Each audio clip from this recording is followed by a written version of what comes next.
Everyone. Can you hear me?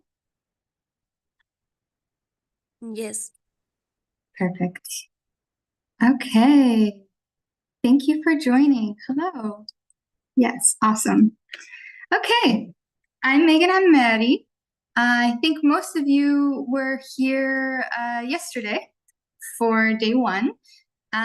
Today, I guess I'll just introduce myself just in case. I'm a designer and AI researcher. I'm based here in Lisbon, Portugal. I went to school and worked most of my life in the US in design and fabrication, digital fabrication, and I went freelance where a lot of my work was digital work, so renderings, 3D renderings, construction drawings, programming CNCs for G code, things like that. So a lot of design and technology, and the technology side of me evolved more and more. I invest in it more and more, and now I'm absolutely obsessed with AI, generative AI. And I've been teaching ongoing workshop series at the Fab Lab in Lisbon, as well as some other events, workshops, and talks here in Lisbon and beyond. I guess I've been doing some online things as well. If you don't know about the Fab Lab, it's a fabrication lab dedicated to research and innovation from MIT. And they're international, so it's very likely that you have a Fab Lab near you. And you can apply a lot of these things that we're talking.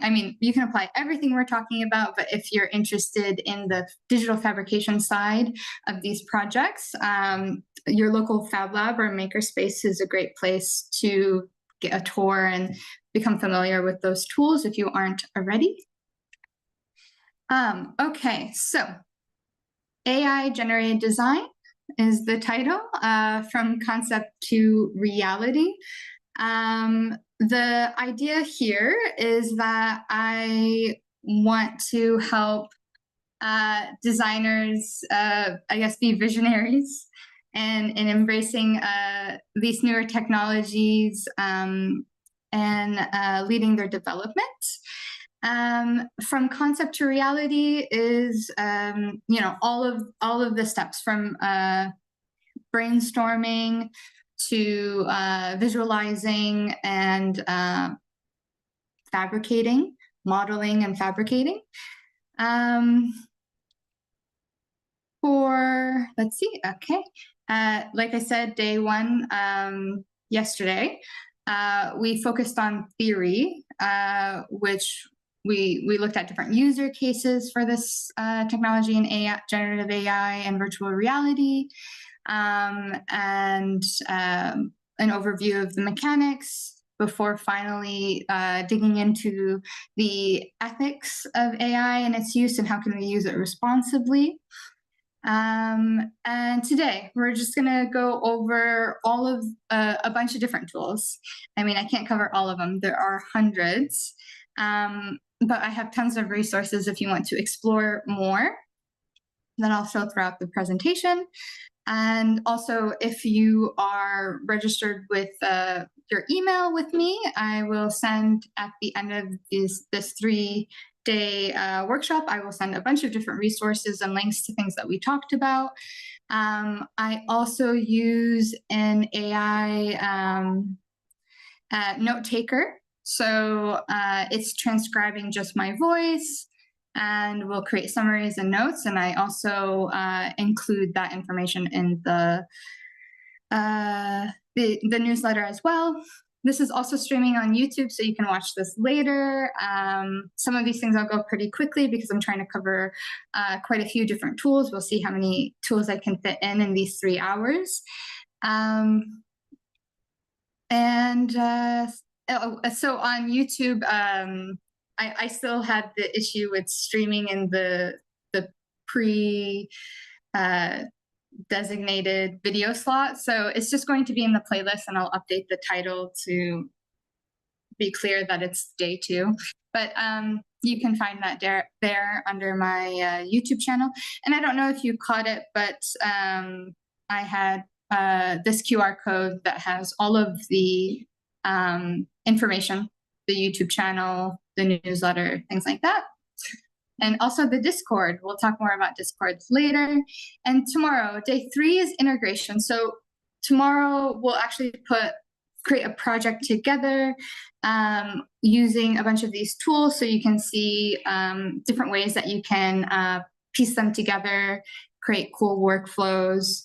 And also, if you guys have questions, things like that, if you have projects and you need some ideas, or you're looking for more tools, I can help there. Okay, so like I was saying, today, day 2 is practice. So we're going to start off with 1D, 2D, 3D, and 4D, I guess. 1D being text-based AI generation, so prompting. Yesterday, we talked about LLMs and kind of how they work. So now we have like a good understanding of how we can approach them. And I will show you some tips and tricks on how you can get the most out of LLMs, out of text-based AI generators. Then we'll go into visualizing concepts. So that's another really important part of this, of course, is to be able to communicate your ideas visually, since we are mostly visually based creators. So we'll look at different image generators. And then experimenting and refining. There are a bunch of ways that you can edit AI-generated content, and different like cool experimental ways to like brainstorm visually for your projects. So it's not just your thoughts, but also aesthetics and shapes and volumes. And then we'll take a 15-minute break, 10 to 15-minute break. We'll see how we're doing on the time. And then we'll get into the 3D. So generating 3D models with AI, working with 3D models, what are your options? We'll also go into all of the image capturing tools. We talked about a bunch of different image capturing tools yesterday, like LiDAR scanning is an important one. And then we'll build 360 worlds using AI. There's also a few different ways that you can do that. Before finally, we'll explore viewing our projects in virtual reality, as well as augmented reality, and ways that you can do it that are really quick and easy and shareable. And all of this from your mobile, from your phone. You can have an additional accessory like the cardboard headset that I linked the instructions to in the first newsletter you may have gotten a few days ago. This is a cool solution. It can cost absolutely nothing. But then there are other solutions like 3D printed versions that you can get for free or design your own. I'll probably be designing one in the future, and I'll be sharing it online for people to try. Different like kooky ways to use your cell phone as a VR headset. This was important to me because I really want these tools to be accessible and to be able to design immersively. We talked a lot about that yesterday, how to design at an eye level creates more empathetic design as opposed to top-down approach. Okay, so let's go. Okay, so these are kind of some of the different ways we'll be generating. So text to image, obviously, text to 3D, text to 360, image to image, image to 3D, image to 360, sketch to image, video to 3D, no question mark needed. I forgot to erase that. Definitely we can do video to 3D and video to 360. And we'll look at some 3D softwares. I'm sure you guys have your own preferred ones, but we'll look at some accessible ones. and text-to-text, of course, and image capturing, like we were talking about with the different LiDAR scanners and things like that that are on our phones. Okay, and those tools, at least, we'll cover these for sure. We may go beyond that. I think we will. There'll probably be an extra, maybe 5. We'll see. And we'll see what you guys are interested in. But these are the basics. So we'll look at ChatGPT. We'll look at different GPTs for prompting, Midjourney for image generation, lots of little tricks on how to really make that shine, and maybe more of an architectural approach. And then Firefly, or really any Adobe product to edit using AI. Kriya is really cool way to do live generating. So we'll look at that. Exactly is just a fun way. I wanted to show you guys how you can fine tune your own models without it being too complicated. There are more advanced ways to do this, of course. If you're an architecture firm, I would highly recommend using an open source model like Stable Diffusion, and using like Comfy UI, or things like that. There are tons of options, but just creating an AI model that is just based off of your work, your portfolio, to generate more like it. And then Meshi is a 3D generator. We can create from text to 3D or image to 3D. Luma is an image capturing tool that recently came out with 3D generators. Essentially, imagine this image capturing tools. A bunch of people scanned in objects and labeled them. And now they did kind of what we were talking about, where we went from images to text, and then we were able to go with back propagation from text to images. They did the same thing. They had a bunch of people scan in 3D objects in real life for years. And because they made their app free, they were able to collect all of that data. And now they can generate 3D objects based off of that data. So that's interesting to know, because how you will want to prompt it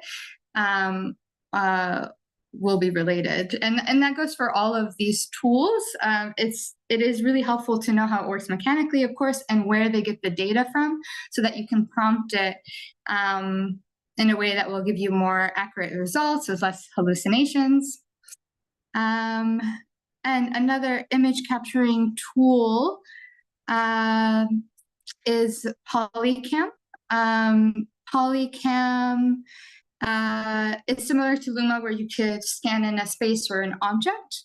However, Polycam really thrives on its LiDAR scanner, so it's really great for iPhones.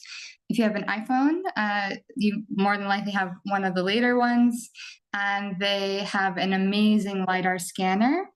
And yes, I would highly recommend, if you have an iPhone, to get a Polycam on your phone as soon as possible, because it has a lot of really cool features. But we'll check out some things that are actually just web-based, so you don't have to worry about either phone. And then Skybox AI is amazing.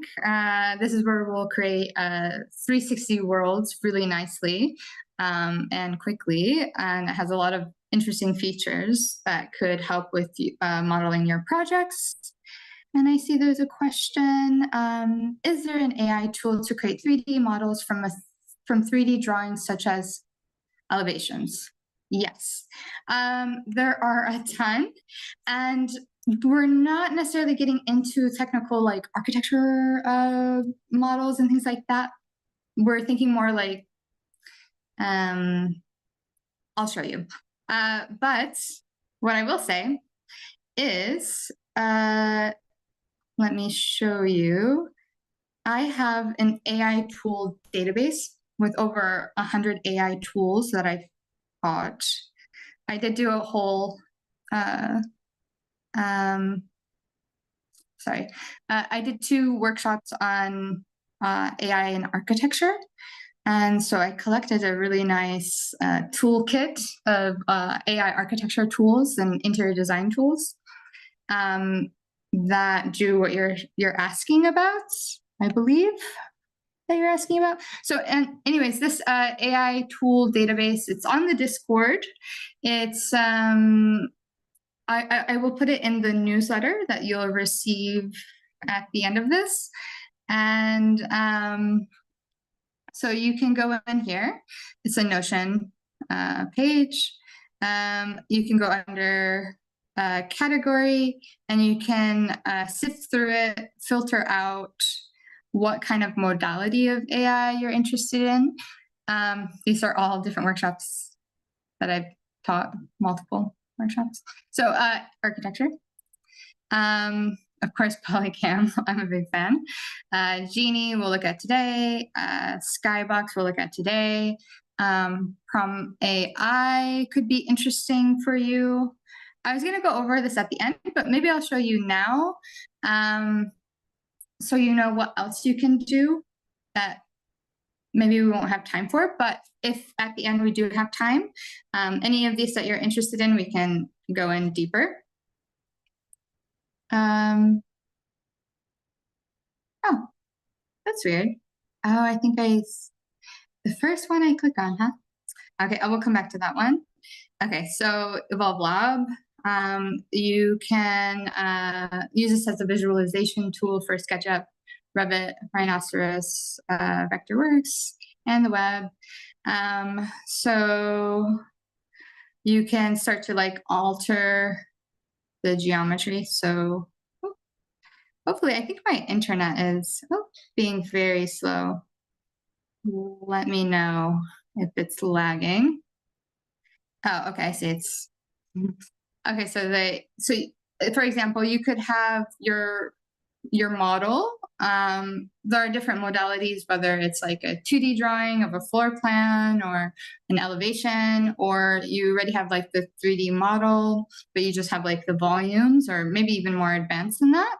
And then you can put it in one of these many AI tools that can then refine it, add detail. And there are these like different sliding scales for different features depending on your text prompt. I'll show you some examples, but I just wanted to give like a quick overview. So look, it's amazing. Highlight an area. Say, you have these sliders to say what you want. You put your text-based prompt here, right? And then it starts to generate something like that based off of what it sees underneath. Again, this is a diffusion model. It's taking the noise and trying to find patterns based off of your text prompt. So, and yeah. You just drag your image and then start to generate. Pretty cool. I'll show something like this as well in a bit. Okay. A lot of free trials for all of these that you guys can test out and see if you like. I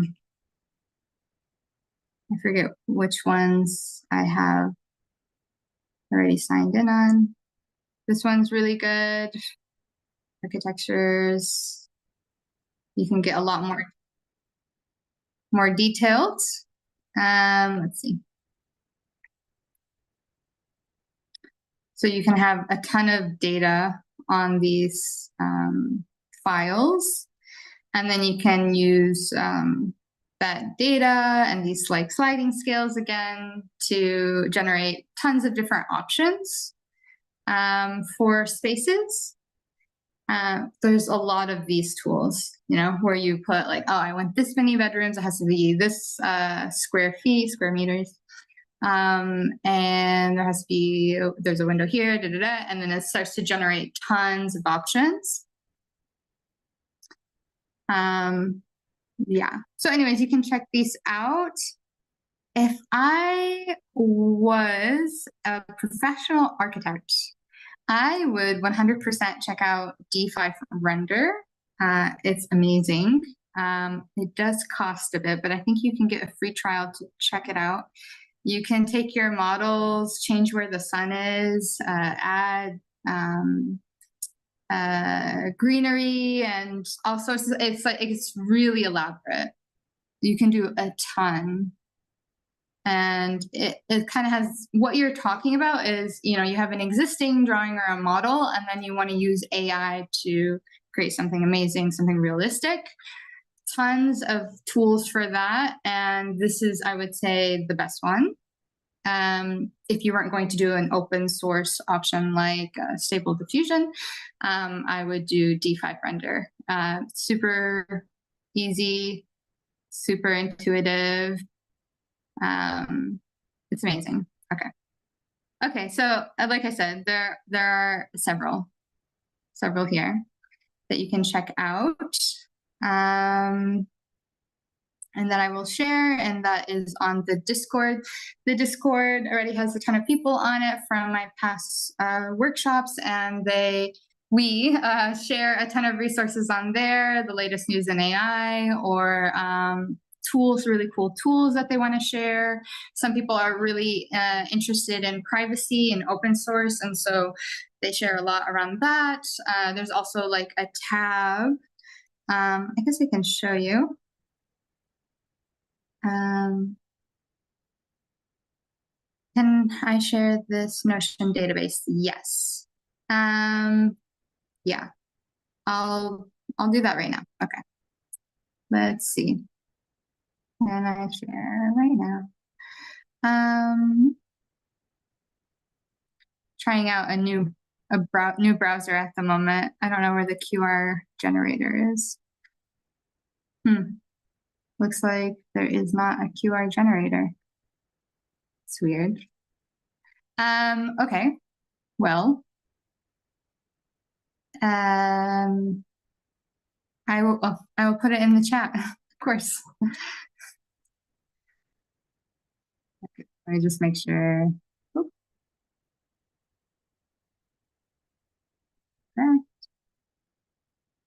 Okay, hopefully you guys can see that in the chat, that it opens okay. Someone could let me know. And while someone lets me know, I will show you the Discord. Share. Okay. So here's the Discord. It's the AI Fab Lab.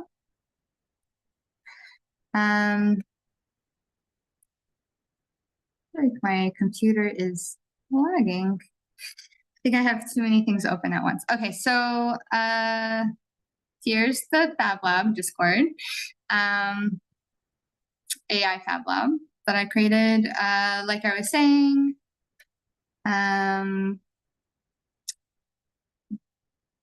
there's the AI tools database.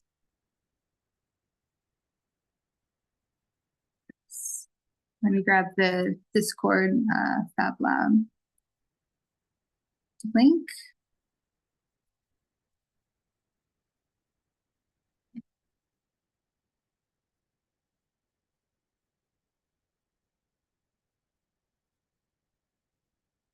Okay.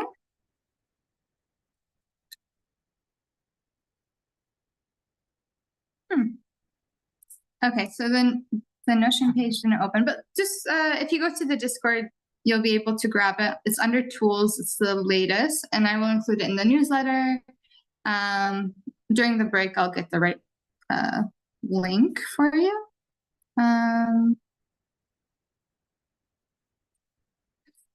Okay, so there you go. And then, like I was saying, tons of people sharing. Please feel free to share as well. And then we have the tab here where we create either together from the workshop, so you can see examples of like how to prompt Midjourney or different GPTs that we work on. And there's also an opportunity if you would like to collaborate with other AI enthusiasts. There have been projects that came out of that, which is really cool. Okay, so back to our page. Okay, so that's an overview of the landscape of what we'll be looking at today, I guess. We'll start with ChatGPT.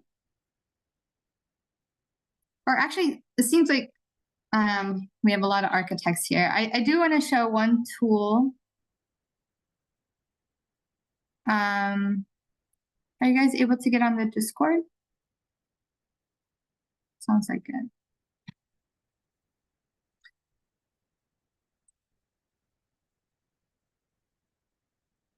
Okay, it looks like you guys are getting on the Discord, but not the Notion.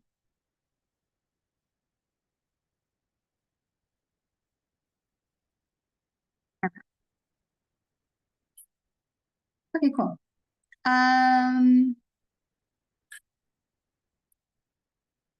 Well, since we were talking about architecture, one of the tools I actually didn't mention on my slide, I wasn't sure if we would have time for more, but hey, we're already kind of going outside of what we were going to do. So why not go all the way? Okay, so this is a really cool AI for generating architecture.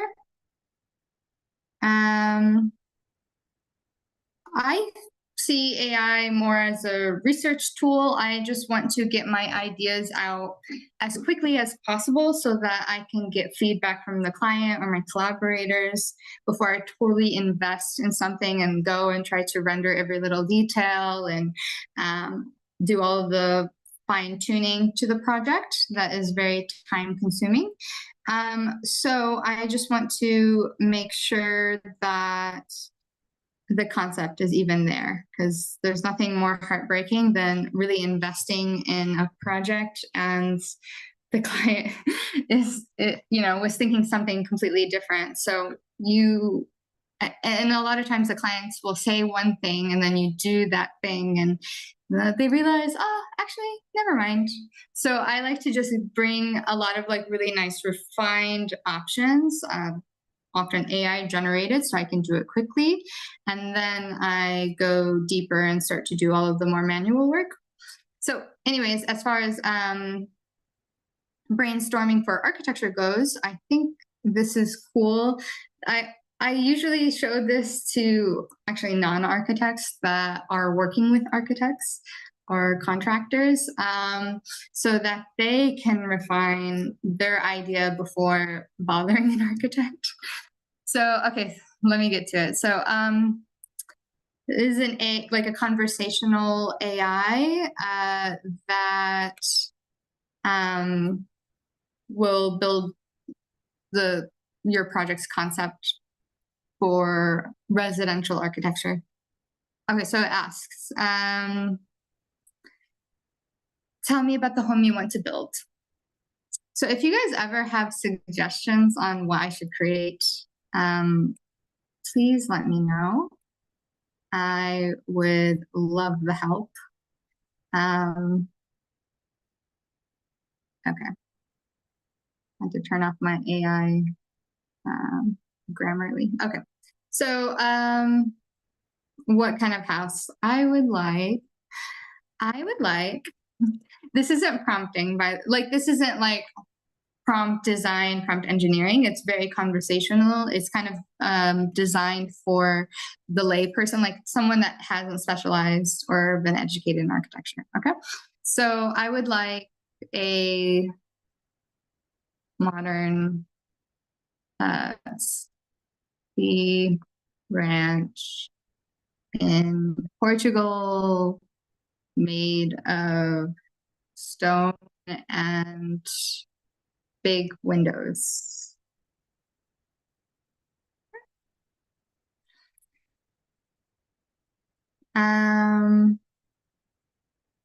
So a bit of the size of my family, specific rooms or features. I want a laundry room, 3 bedrooms, 2 bathrooms, 2 full bathrooms. Let's see if it gets this right. And a home office.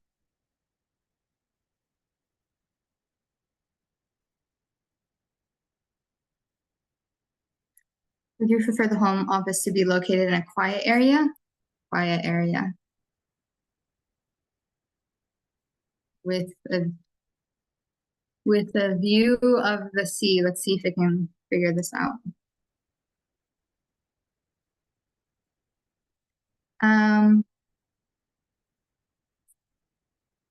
Let's do open plan.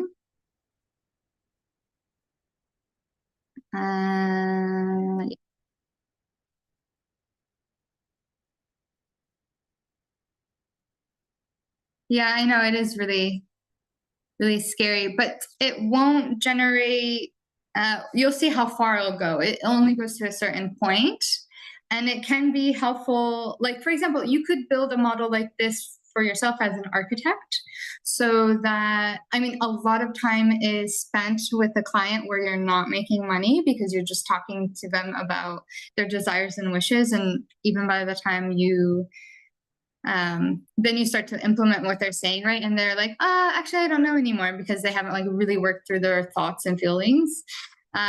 So you could build a bot. I will show you a really quick way of building one that's text-based. And you can have them interact with your bot until the point they're ready to pay. And then that's when you would actually, your human self, come in and start to work with them. So there are a lot of AI options around that. And essentially, like, you could create an avatar of yourself. You could create a web page that's just you talking, that's loaded with all of your values and your design ethos and your portfolio. And then they can talk to the AI you to a certain point. And then you can have it prompt that they schedule an appointment, and it has all of that data as well. Okay. So an open plan layout. Before we proceed with generational design, could you overall budget? I'll say $750K.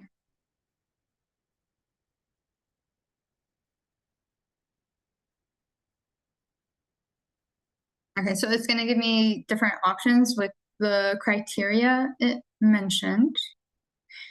And then what I get, I can then show my architect or contractor, and they can start to actually make it a reality.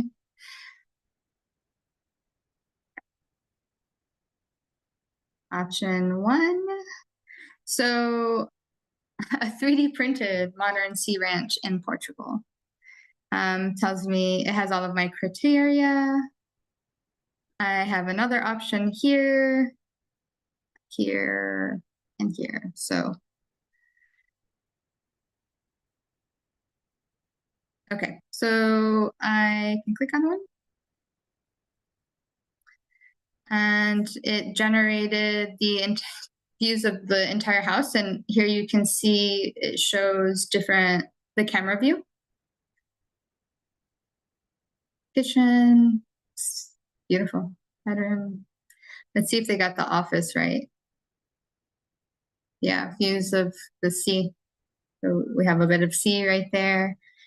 It's not perfect, but yeah, I can just click on the different rooms. So I want to look at the master bedroom, or the kitchen, the open living room plan, like we asked. So yeah, it took it to a certain point. It's not enough for there to not be an architect involved.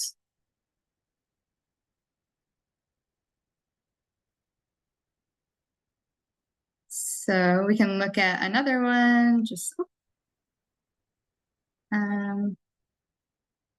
Back to design. And if this is not what I'm looking for, and I'm like, actually, I don't want to open plan, I can come back and tell it that. I don't want an open plan.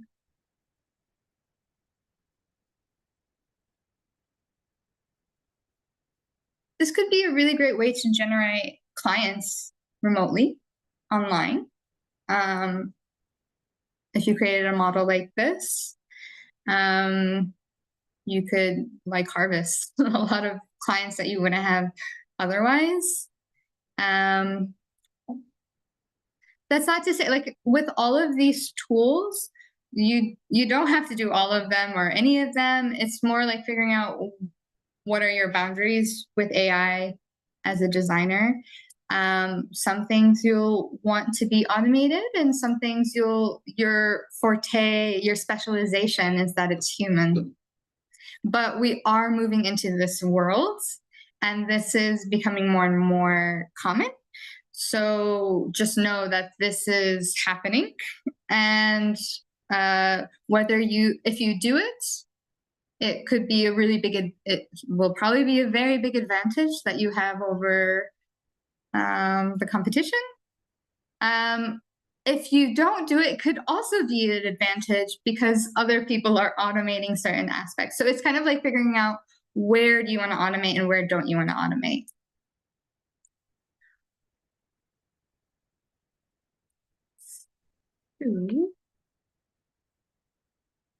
Oh no, our job is finished before it can be.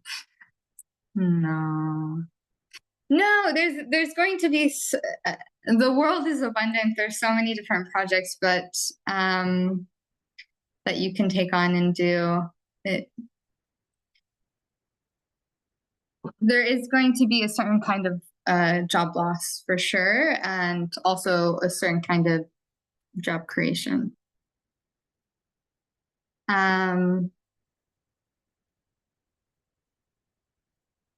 But I mean, as far as architecture and interior design goes, I think it's, it's going to be less likely that you will have to spend the first year or two just doing bathroom layouts, because at least those mediocre or repetitive or mediocre aspects of our work will be automated.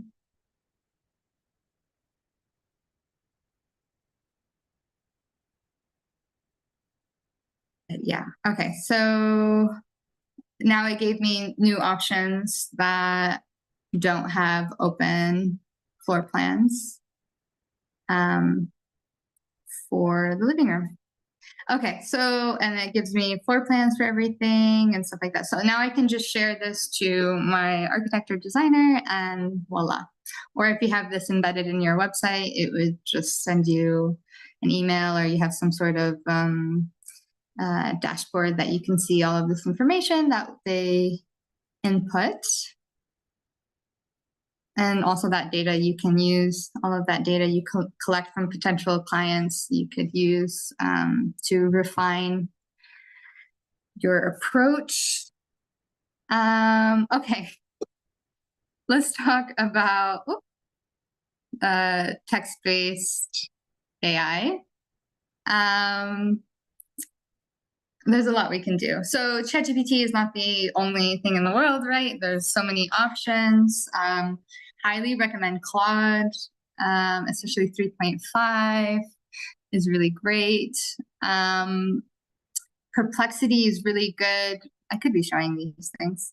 Perplexity is really great for research. Supposedly Chat or OpenAI came out or is coming out with a search browser that will probably take out Perplexity, even though I think Perplexity is using OpenAI's LLM anyways. But yeah, so pretty much this searches the entire internet for you. So let's say I'm doing a project on public community playground in Lisbon. I'm not doing a good job here. If someone, anytime you have any ideas, please text them, because apparently I don't do well doing it on the spot, making things up. Okay, community playground in Lisbon. I don't know. Okay, so I search, shows me information about all of the community playgrounds. I have a map of them. It gives me all of the resources, so I know it didn't make this up. A lot of times, actually, OpenAI or ChatGPT can make things up. It can hallucinate, like we talked about. Perplexity doesn't hallucinate nearly as much. I would say I haven't found it to hallucinate in my experience so far. But yeah, it pulls up pretty credible citations that I can then even check out further, right? You know, it's like the actual location. So, and it can prompt me to ask more questions, or maybe I want just images. It pulls up images of all of the playgrounds in Lisbon, videos. I can generate images based off of that. Tons of stuff. I can ask follow-up questions like, who funds them? I know it's municipal, but no. How about anyone future plans for building playgrounds in Lisbon? And this is the free version. The pro works better, of course. So yeah, tells me. Oh, there's even a meetup I could go to about this. Okay, so Perplexity, great, especially if you're a student. Please check out Perplexity. I would say it's better than ChatGPT. It's been fine-tuned for research, and it's better than using Google. I would say Google is not really there's better than Google, and I would say Perplexity is a really great option, but I think in about a week or so, we'll have better options than that. So, okay, ChatGPT, let's go. We were talking about prompting, and I'm sure you all use ChatGPT. This is the paid version 4.0. A bit better. I can also, with the paid version, I can load photos, videos, Excel documents. Yeah, and then the output is much better. I can fine tune it. I can create GPTs, which maybe I'll focus on that. You guys can let me know if you're not familiar with ChatGPT, but I have a feeling you are, so I'm not going to spend too much time on it. As far as prompting, I wouldn't say you wouldn't prompt engineer ChatGPT. There's some prompt design you could do where you position your prompts a certain way. Let me just show you what I think is the most important thing, because I see we're actually, I'm spending way too much time talking about the landscape of AI tools. So I'm just going to get right into GPTs. So in ChatGPT and a lot of different AI LLM apps, you can build GPTs. And I highly recommend them for your work, because you can fine tune or create GPTs specific to your work and your ethos. You can also find other GPTs. I have a feeling you're probably familiar with this. One GPT I really like and use all the time is from Amir Husni Nouri. He's an architect in London. And he created this really great GPT. You can find it in the search bar of GPTs here, explore GPTs. And so let's say I wanted to create something in Midjourney. It's specific to Midjourney. It does all of the prompt design for me. So let's say I want architecture of why am I having such a hard time with this? Okay, so a building of a community center, postmodern, with a cantilever. Oh, I'm gonna spell that wrong. Yeah. Cantilever and a garden. So there you go. I would say it doesn't really matter. Even if I spelt it wrong, I would probably be fine, because ChatGPT goes through a filter that like corrects your prompt for you. It like improves the prompt anyways. But so grammar and spelling isn't as important as you might think.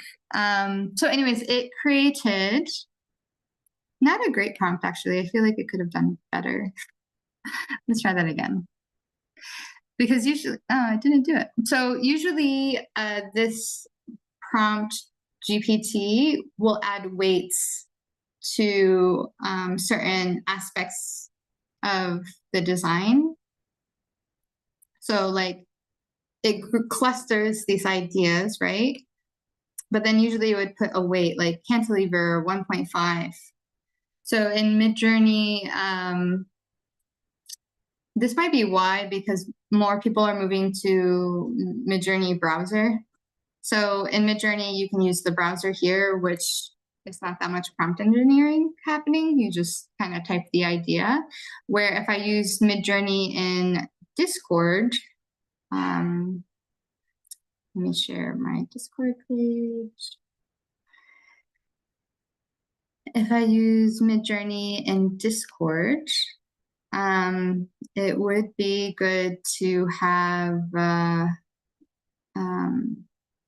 weighted text. So just to say, in Discord, Midjourney, you can do a lot more like prompt engineering, a lot of like really creative stuff, very technical. But here we go. There's an example. So we can see editorial image of Fab Lab Robot 3.5. So it added a little bit more weight to it being a Fab Lab robot. But so the neutral weight for Midjourney would be a 1. This is like when you type, everything's a 1. But if you wanted something to be less prevalent or important, like something more in the background, you would do like 0.5, so something less than 1. If I wanted something to be more dominant, I would give it a higher number, like 2 or even 3. So let's say I need a focal point. Let's say there's a person in the room that I'm designing. Maybe I want more focus on the person so that they're front and center. So I would put like 2, or maybe I want them in the background. So it's like 0.5. So you can do cool things like that with Midjourney on Discord, but not on the web page. The web page is a little bit more basic, I would say.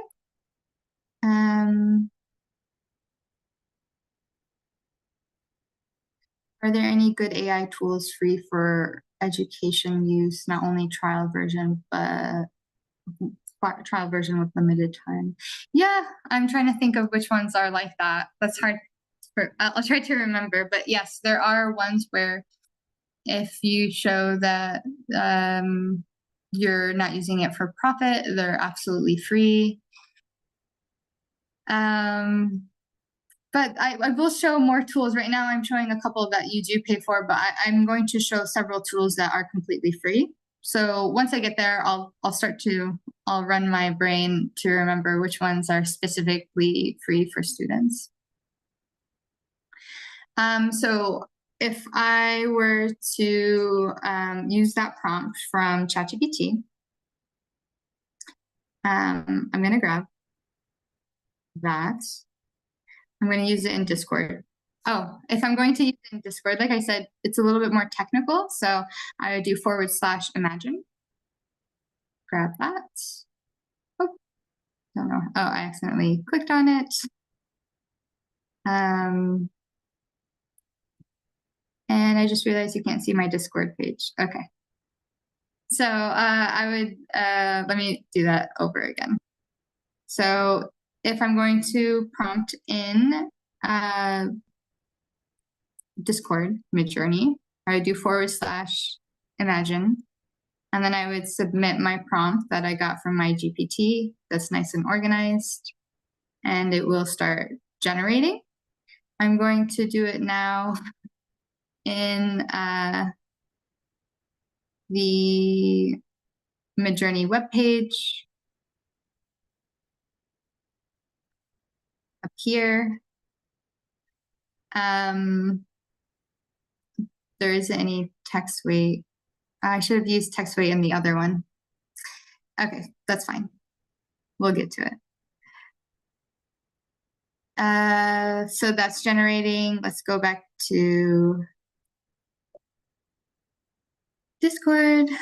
So if you're on the Discord page, you can also see what I'm generating under the Create Here tab.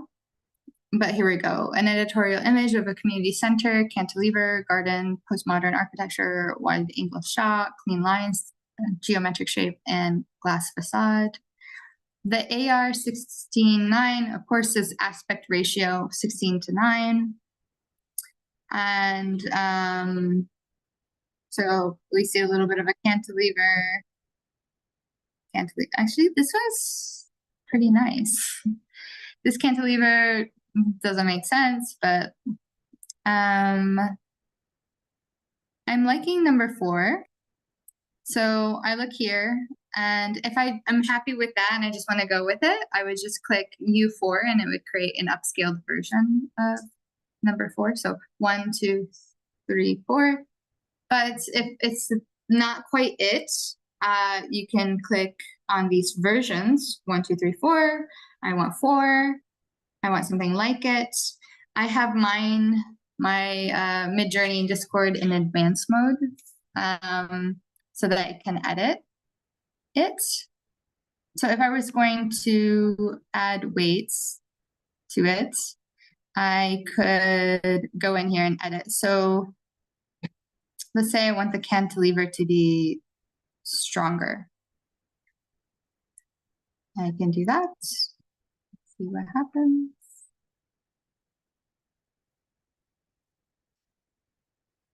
And let me see if I have a good example. It's very strange.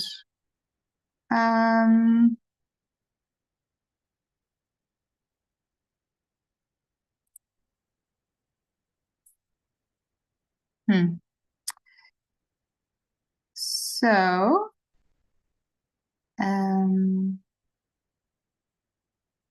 while that's loading, you can check out some of the examples. So like we were talking about aspect ratio, 1:1 here, so it's a square. Okay.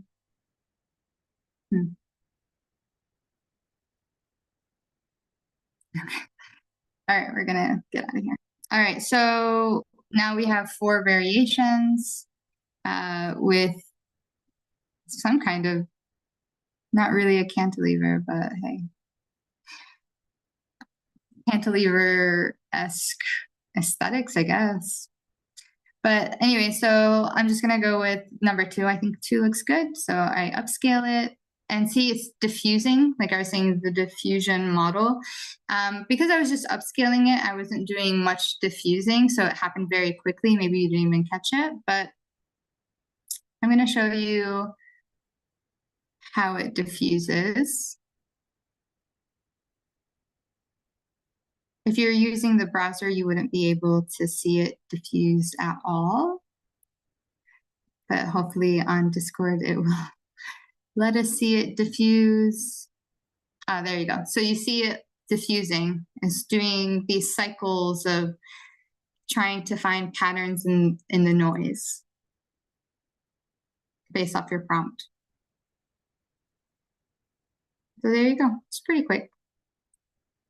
So pretty nice. Okay. There is a bunch of things you could do. So with the upscaled image, I can zoom out, for example. I can make it a square. Let's say I'm posting on Instagram. I can even upscale it more so it looks more realistic. Or I can vary a specific area. So let's say I want a chimney here. Let's see if this works. Chimney. And so I highlighted one area, prompted it, and now it's going to give me 4 options with hopefully a chimney. But Midjourney isn't always really great with varying a region, and so that's why I recommended an Adobe product where you could use AI to do those sort of spot treatments. So Firefly is a free option. I know Photoshop and Adobe products can be pretty expensive. So which Midjourney plan do I have? It's the cheapest one. I think it's $10 a month. It's the most basic. Can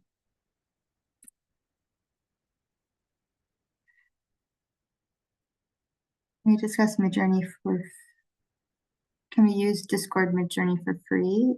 Is used to be easy nowadays. It says there are too many people online. Try later.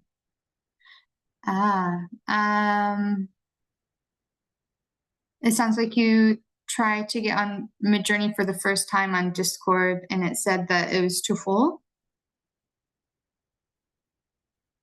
I'm not super familiar with that. I was one of the early users. Now I have it. Now I have used it. Okay, no, you haven't used it in the past, but it's not.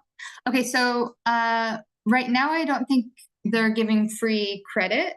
They gave free credit if you were a new user.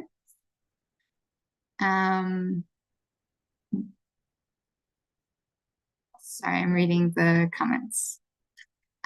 So yeah, you need to buy the plan. As far as image generators, there are a ton that are free. I'm going to show you in the tool database. We were looking at the tool database. You can filter the category by images. And now you will get a bunch of different options where you can generate images. Many for free. I mean, there are a ton. Gemini, yeah. There are a ton, many that are specific for architecture as well. Yeah, and I'll show a couple where you can create for free as well. But let me just go through this. So we looked at the Midjourney on the website, the web-based, yeah. So pretty nice as well. And when doing it from the web, oh, that's why it created very different from the Discord, yeah, because I forgot I had my settings on very weird. I was experimenting with the hallucinations with AI, and I put its ability to hallucinate as high as possible because I wanted to see what would happen, and very interesting that this is what we get. But that's the difference. On the Discord, I don't have weird on high. So there are differences. So on the web, weird is high, or weird, or to create hallucinations, I guess, or to be more creative is called weird. But on Discord, you might experiment more with the prompt chaos, that you can go from like, I think 1 to 100. So anyways, we'll leave it as that. And same thing as the Discord, I can use subtle. I can create variations.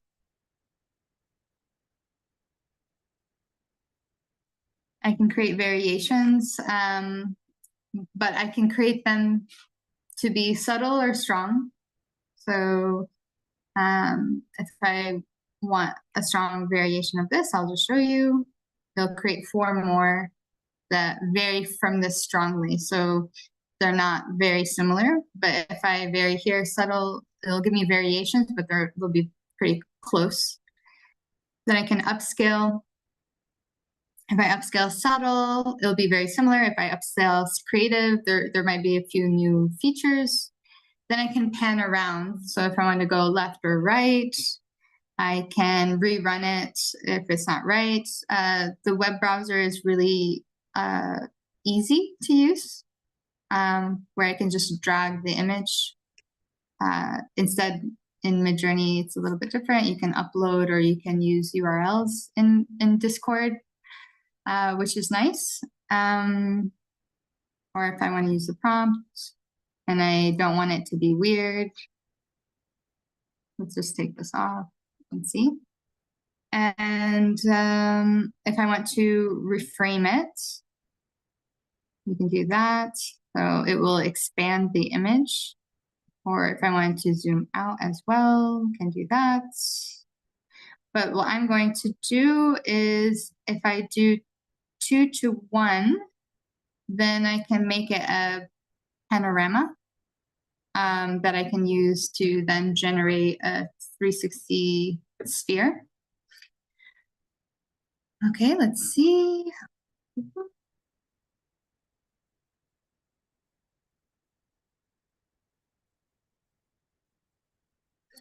Okay, someone's asking, for the basic plan of Midjourney, you cannot have your private creation of prompts. So how you get that personal under AI Fab Lab?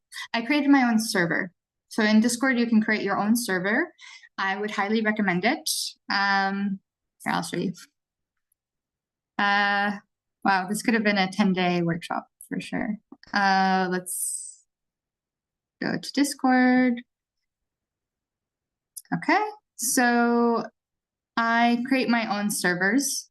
So this is its own server. If I were to just create in Midjourney, I'm just gonna go to any of these channels. If I were to create directly in Midjourney's server, I would see everyone else's creations as well. But, which can be fun, but it's kind of chaotic, and I have to like find my generation, which is annoying. But if I just want to see mine, then I can just create my own server, like I did here. And trying to find, yeah, so you would scroll down here and you can add a server. And it's pretty easy. So you add a server, create your own, like I did with Fab Lab, or this one's my personal. But here's the Fab Labs. And then I created a channel where I added Midjourney. And this way I only see my work, or if it's a collaborative deal, I can see other people's work, which can be nice if you have like a design firm. You guys could all have your creations in one place and see what everyone in your team is making. Or honestly, you could create a channel for a specific project as well, which would be cool. So you would just have all of the creations for that project in one channel. These are channels.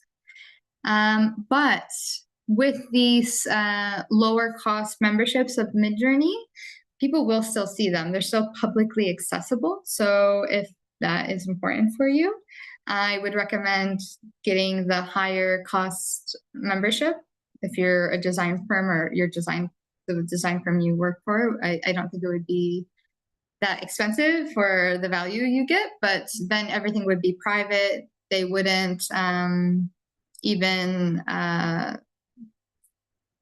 unless you give them permission, they wouldn't use your data or your generations to train their model.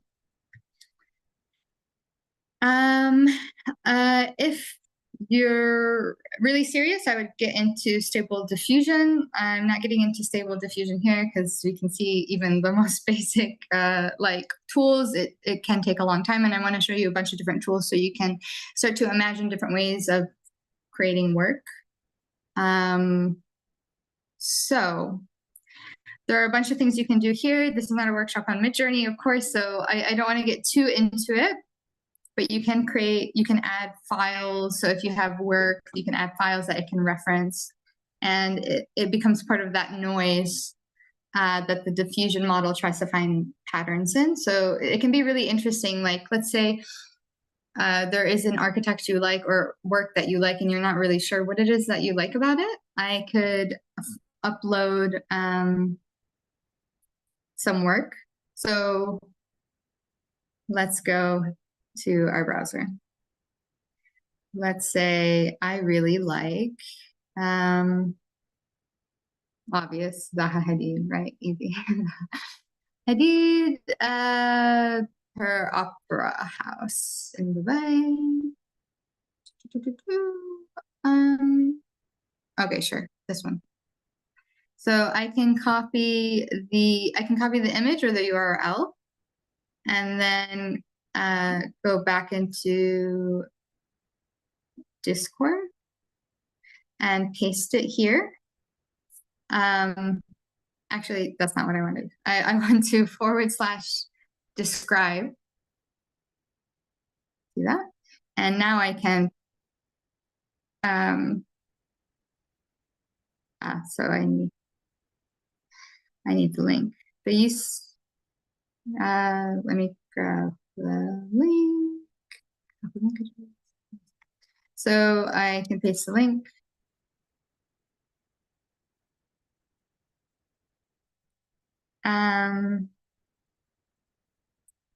This is strange. Just give me one moment. I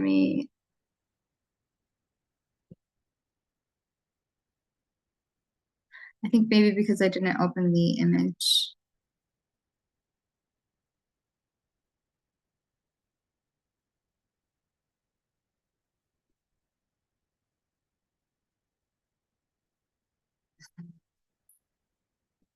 The joys of a live demo.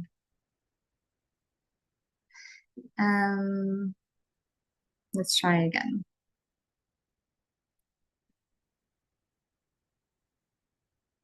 Oh, sorry, I should have clicked image. Okay. I got used to the web browser. So, okay, describe image. I can put in my image. I just copied and pasted one from the internet. And now it can describe what's going on, which is really helpful for prompt design because I can see what language it uses. So now it describes the image, the Museum of the Future, exterior view, glass, steel, architecture. It didn't pull, there's Zaha Hadid. But it does pull up links, so then I can click on the link and then learn more about that architect or that style, which is cool for research. And then it tells me, okay, triangular roof structure, elegant atmosphere. These are all words that now I can use when prompting to get something with a similar aesthetic, or it like has those aspects that you really like. But yeah, I highly recommend this for research. If I wanted to, I could also use this as a reference image to what I want to create. So let's say I want to imagine a chair suspended from a tree. I don't know. Elegant and metal. Tensegrity.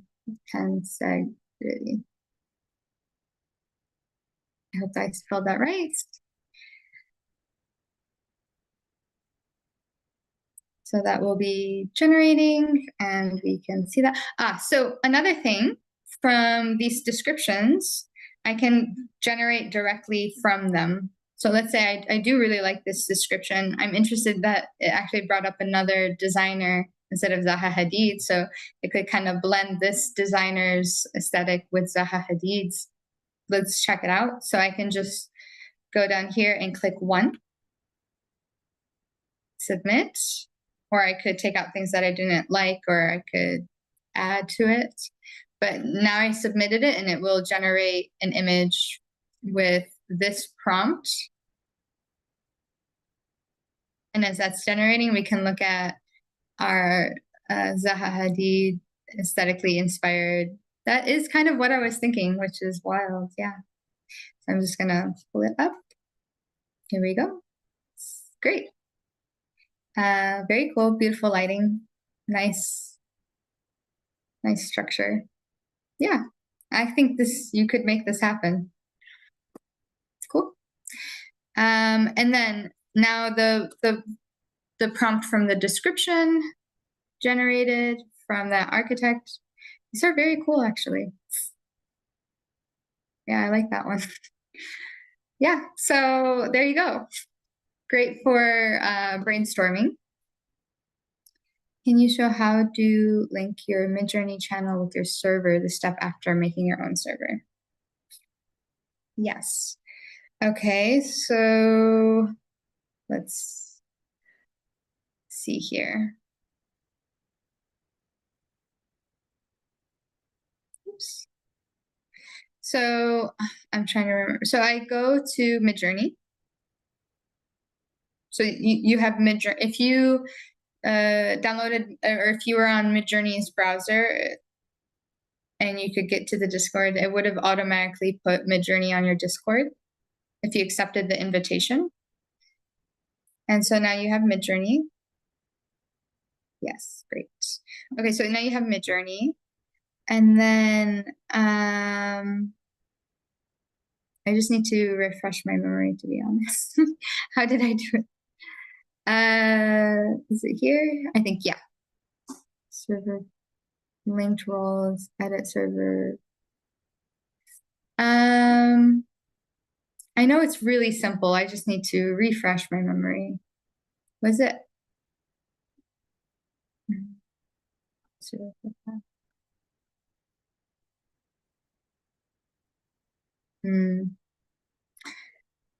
That's not it. Oh, I just closed Discord.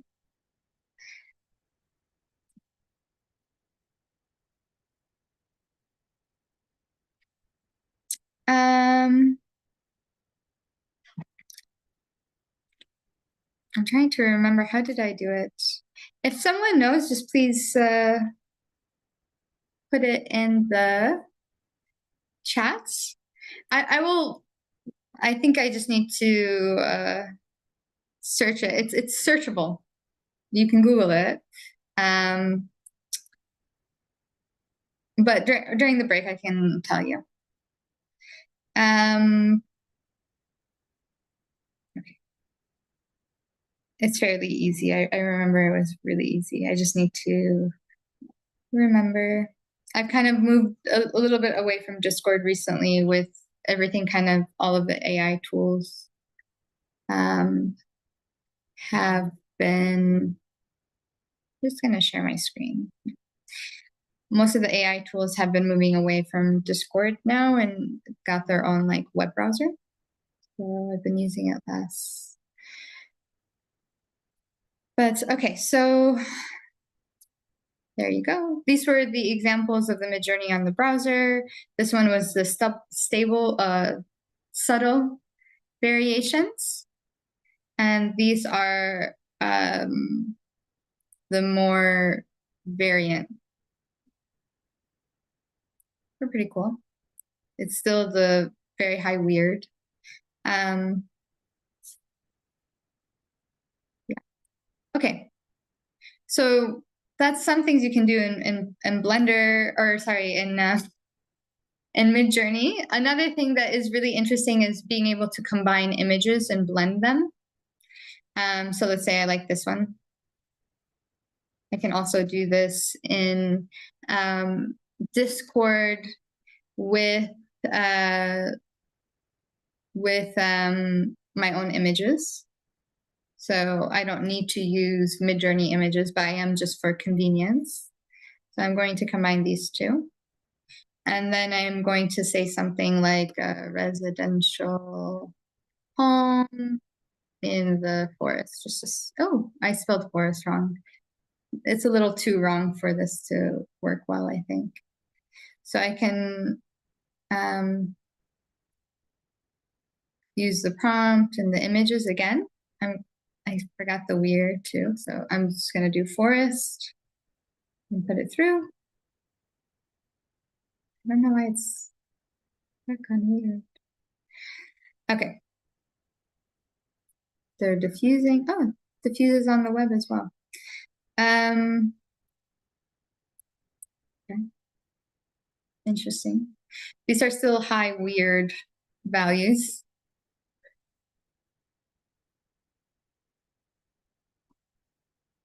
Okay, so there you go. You can blend images together. So that's something. I'm going to move on so that we have time to get this stuff in. So let's say I'm going to take this image and I want the chimney. I never got or it was a cantilever, yeah. Okay, so I'm gonna go into Adobe Firefly.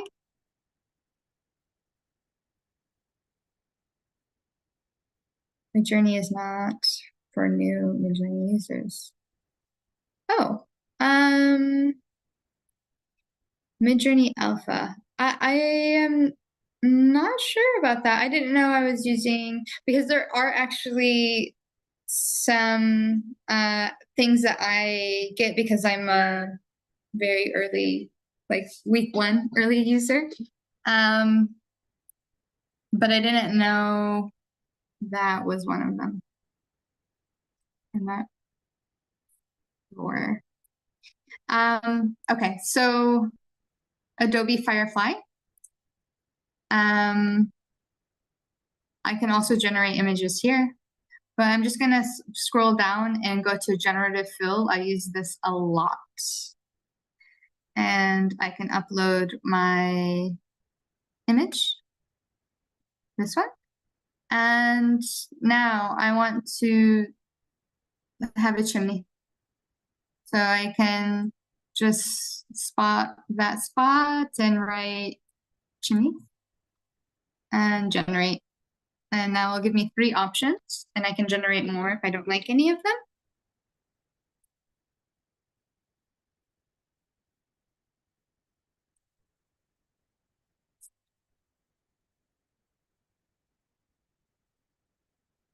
And now I have some interesting options.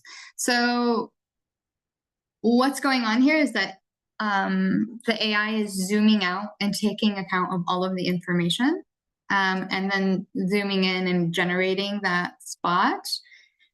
So it will keep it consistent to your style and the aesthetic and the colors and the lighting, which is really neat.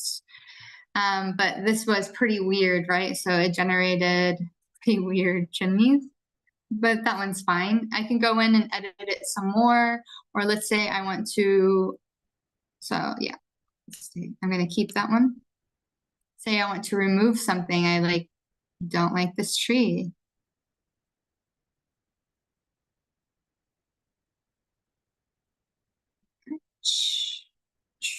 So I click remove, now I can remove it, and it will also give me options of what that could look like.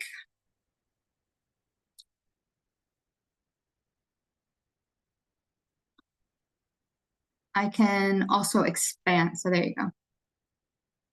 It's a cloudy day. There you go. And I can also expand. So I could go like that. And I can even prompt it like a stormy day. And so it'll be more stormy over there.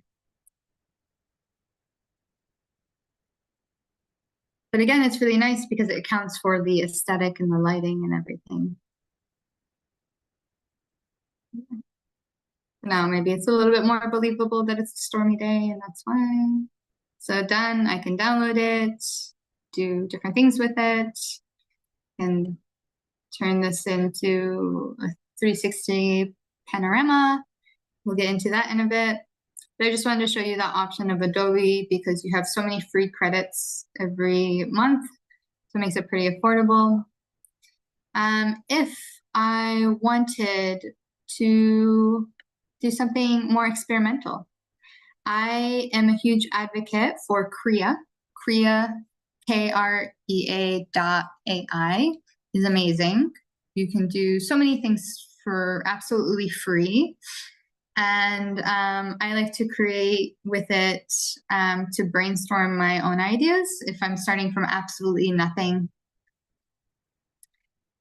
I can have a background. I just like uploaded an image in the back. I have these different shapes. I just need to, I think I need to refresh the page.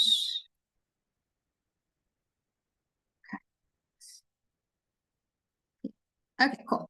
So I just had this image of a forest in the back. Then I put these shapes and I typed cabin. So I can start to move this stuff around and create some sort of cabin with these different shapes that I added, which is pretty cool. Yeah, neat. Okay, so let's say I like that.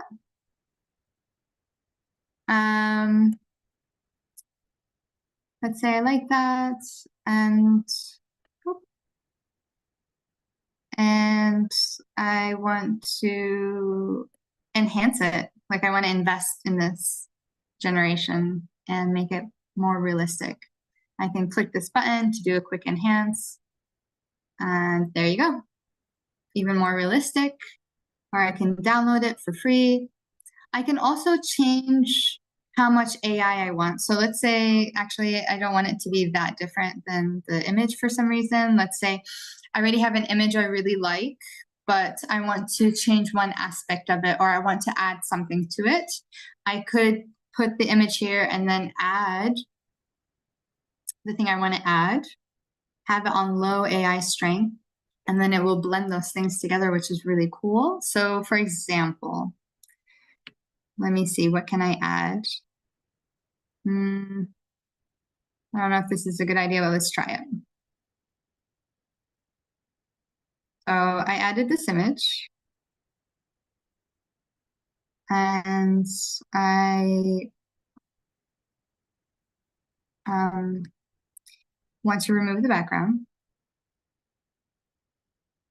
So that's just the architecture. It's a noisy image, so I don't know if it'll do it well.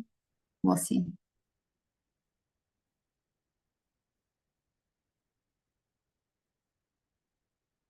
It's a very noisy image. I think it's okay. Oh, okay. Not too bad. So let's get rid of these shapes. So now I'm just building in the forest. We add a little bit AI. Okay. So weird. There you go. Oh, pretty cool. So there you go.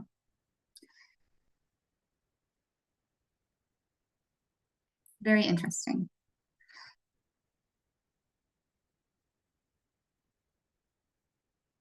Doesn't make sense, but hey.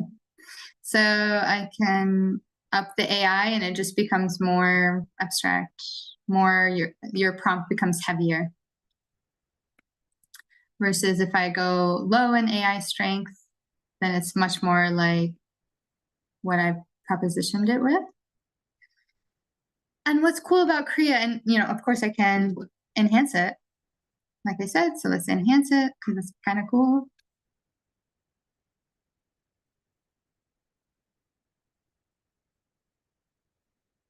So it just added more detail.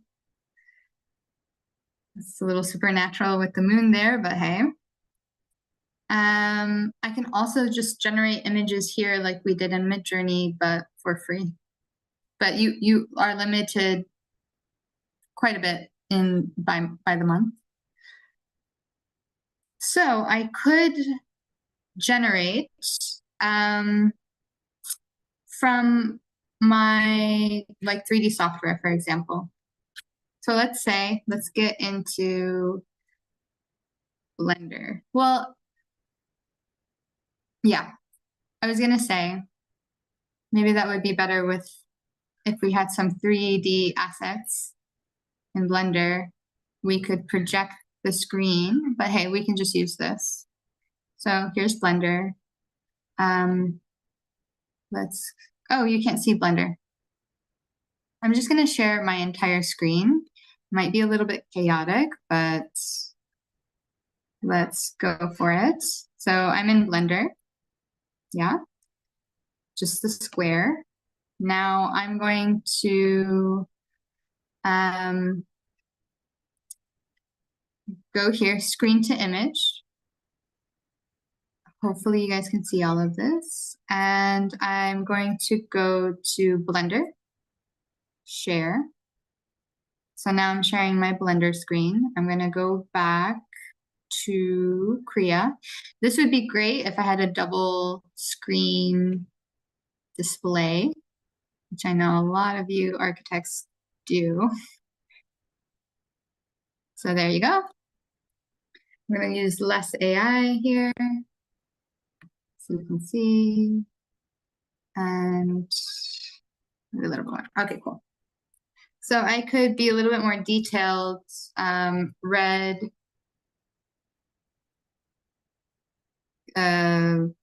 house on hill.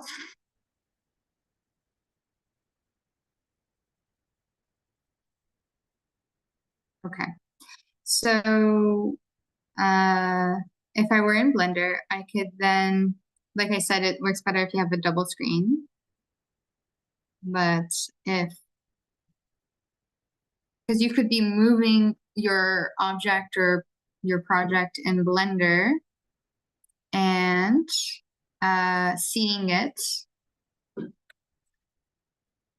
in Kriya at the same. So I could be, right now, which I don't have a double screen. Maybe I can do this. Yeah. So right now, right, I can go whoop, like that. I'm going to do less AI. So, Soma.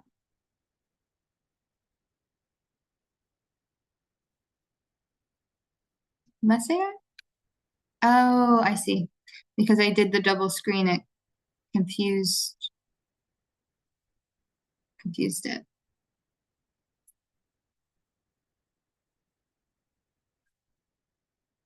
Okay. Hopefully it doesn't confuse it again. It confused it again. Okay, I can't do the double screen, unfortunately.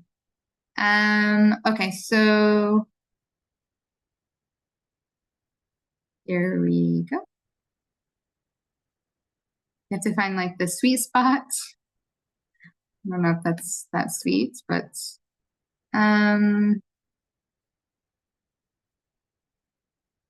yeah, this is not. I think because maybe it's too simple, a red square. I don't know. Or here. So I can hit this button for a random prompt. Let's see what it gives us. Endless lavender fields. There you go. Dancing in the breeze. So there you go. It's working with its composition. I could add here, right?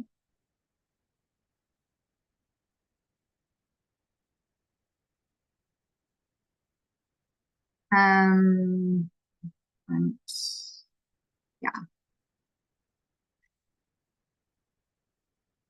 yeah, I'm experimenting a lot here, so I don't know. Let's see. Let's see what I can do. Okay. Let's just leave it here. So essentially you can start to layer different things. You can do a live view. I could do, let's see how this will work. I'll do a camera. So I'm going to,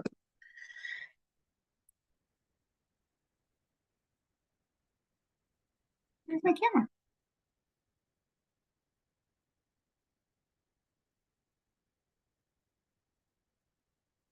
Maybe it's,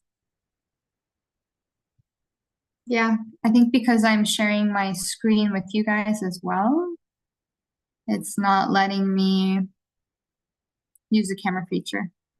So you could, what I'm trying to say is you can have a camera. One of the first things, I was also an early access person for Korea. I'm a big fan.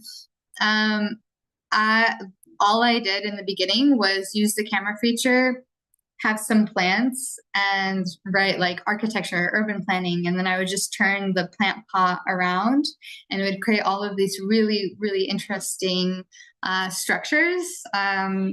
And then you could save them, enhance them, edit them. You can do a bunch of stuff. You can use them then back in Midjourney or something to reference and generate worlds with.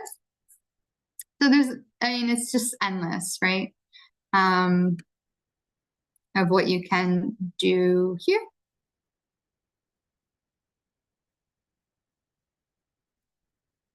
Okay, so I'll let you guys explore that on your own, so that I can make sure I get through all of this. Okay. I'm gonna close Blender for now. My computer out. Okay. So done with gray. I didn't show, I'm gonna go back. I got a bit distracted. I didn't show how to build a GPT in ChatGPT. So let me just show you really quick. It's super easy. You go to Export GPTs, and then you click Create. So here we are. So this is, I think is super, I build GPTs all the time for myself to use, like if there's a constant of any kind, I use GPTs. So I have a GPT for what my ethos on AI is. I have a GPT on how I talk to clients. I have a GPT on marketing. I have a GPT for everything because it's amazing. It's a fine-tuned custom model. So I can go here on create, then conversationally build this GPT, or I can look under the hood under configure and do it all manually. But let's try here. So let's build a GPT for brainstorming.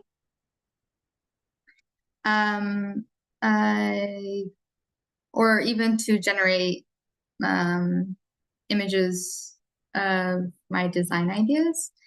A GPT to refine my design ideas, brainstorm, and be my mentor that is a wise, experienced architect. I can even say which one. We're talking about Zaha Hadid. Zaha Hadid is, okay, so I could even like just say this, like, you are Zaha Hadid and I'm consoling you on advice as an up and coming starchitect. Please help me refine my design ideas and write powerful prompts to generate images that will inspire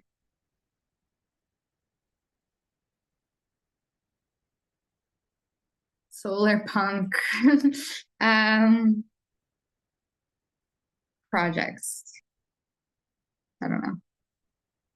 So let's see what happens.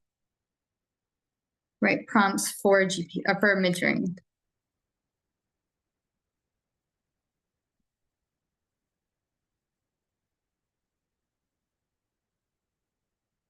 Okay. So it's already updating the GPT with what its mission is. So it's offering the title of the GPT to be Zaha Solar Punk Guide. Sure.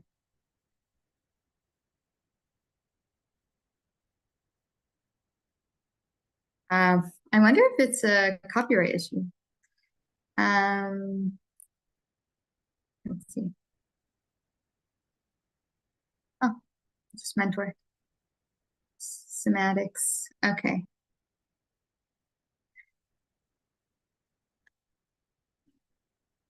Yeah. What should be emphasized or avoided? For example, should there be a particular focus on sustainability, specific architecture, or themes to avoid?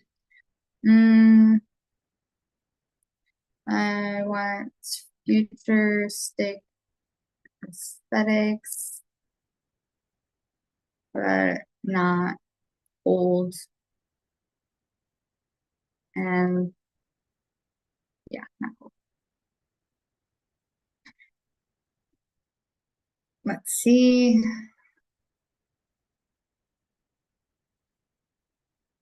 Yeah, it's weird it's having these errors, but I think it might be because it uses the name Zaha Hadid, and that is a whole other ethical debate, is if it's okay to use in the style of someone. Yeah, maybe I say maybe not reference. Maybe you're not Zaha Hadid, you're not, but you work in her approach. And so now it's working. Wow. So inspired by Zaha Hadid, solar punk projects, avoid cold. Sounds good to you? Yes. So simplified it, and now it's running.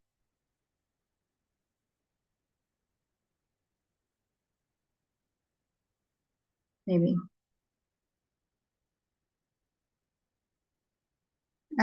Where's the profile image? Maybe.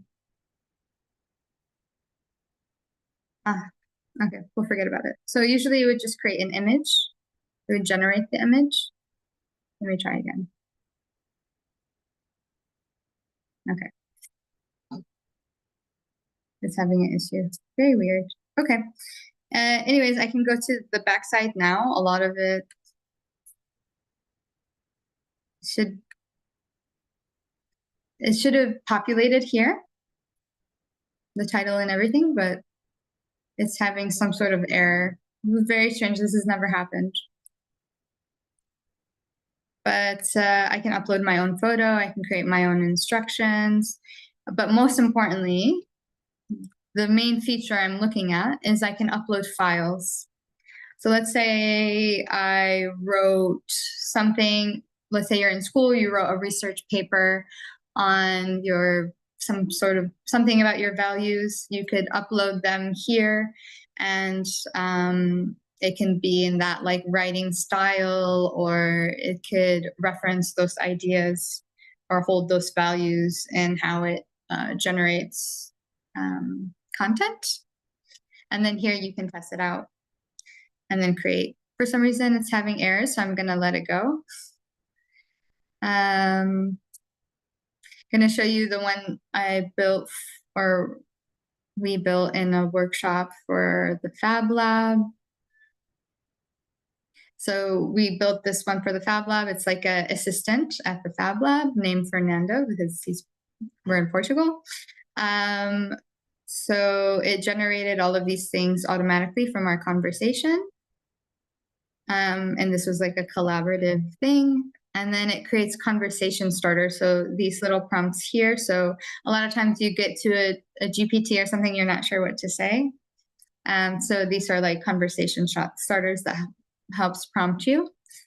And then the files I put were different manuals of different machines at the Fab Lab, so that it could know what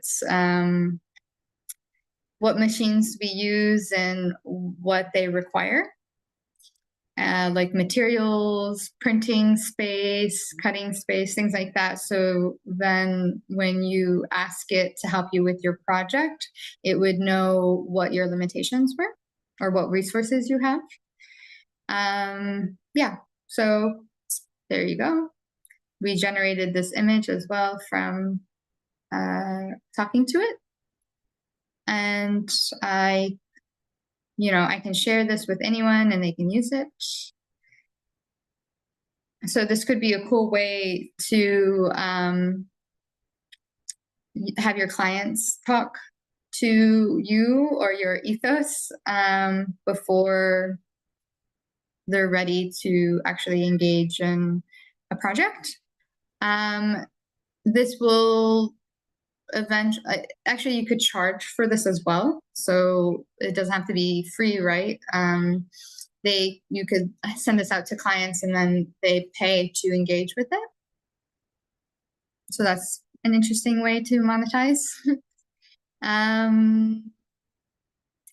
Okay, so now we're going to go back. I just wanted to make sure that you knew how to build a GPT, because you can also embed this you can use the API of your ChatGPT account and have this GPT embedded in like an avatar of you. You could create an avatar of you, and it could live on your website or something. And you can even create an augmented reality like model of you, and someone could have you sitting at their table talking about your design approach. There's a lot of stuff, right, that you could do here. So yeah, I think it's powerful and pretty easy. So let's go back. So we talked about Kriya. Now there's something called Exactly. And I just wanted to show this because it kind of gives like an easy version example of what I mean when I say fine-tuning or creating your own AI model based off of your projects. So this one called exactly.ai, also free. The basic plan is free.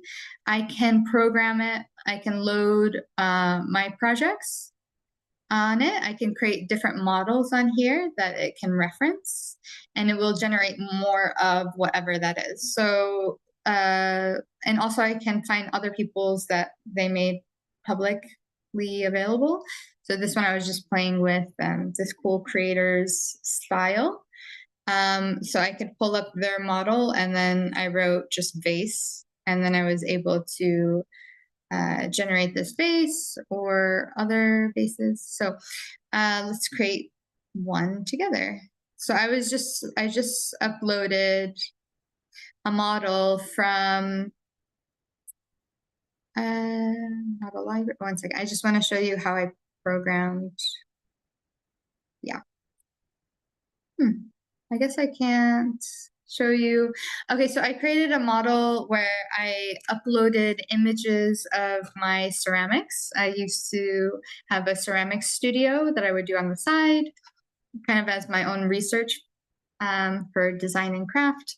And so I uploaded a bunch of different photos of my pieces and created a little model out of it.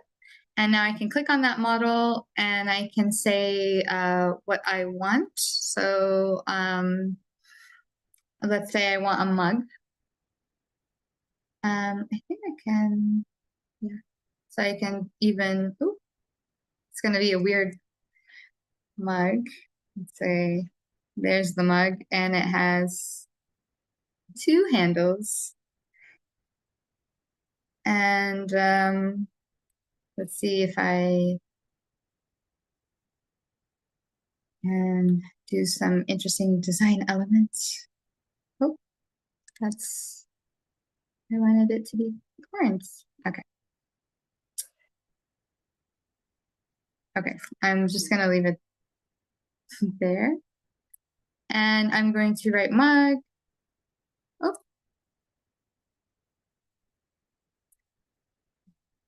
mug. And it's with my model of my previous work. This is, of course, a lot more effective if your work is digital, because now it's going to take into account all of the other things. But see, it started with a noisy image, just diffusing it. And let's see what it created. Interesting. Huh, it's kind of cool. Weird. Okay, so there you go. I can, oh, I can look at my previous work as well. I can further refine it, or I can just download it, or I can vary it and say how likely I want it to be like. So let's see.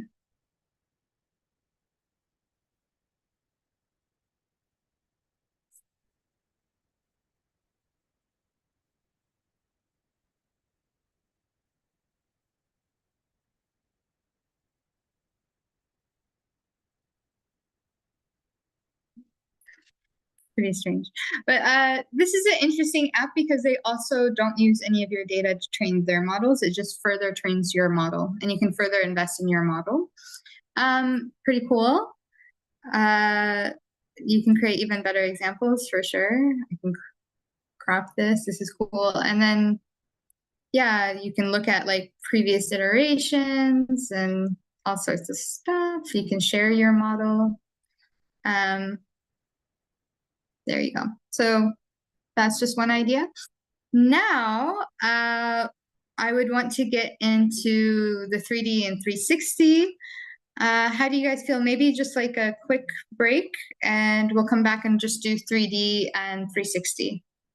Does that sound good?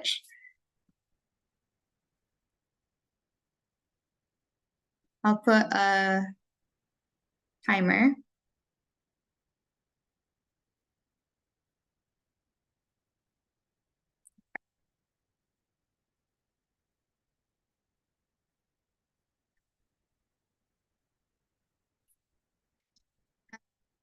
Okay, so we'll get back at the top of the hour. So for me, it's 2. So about 7 minutes. And I will leave this up. Yeah, 7 minutes. So you guys can check out some of those. And I will see you then.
Okay.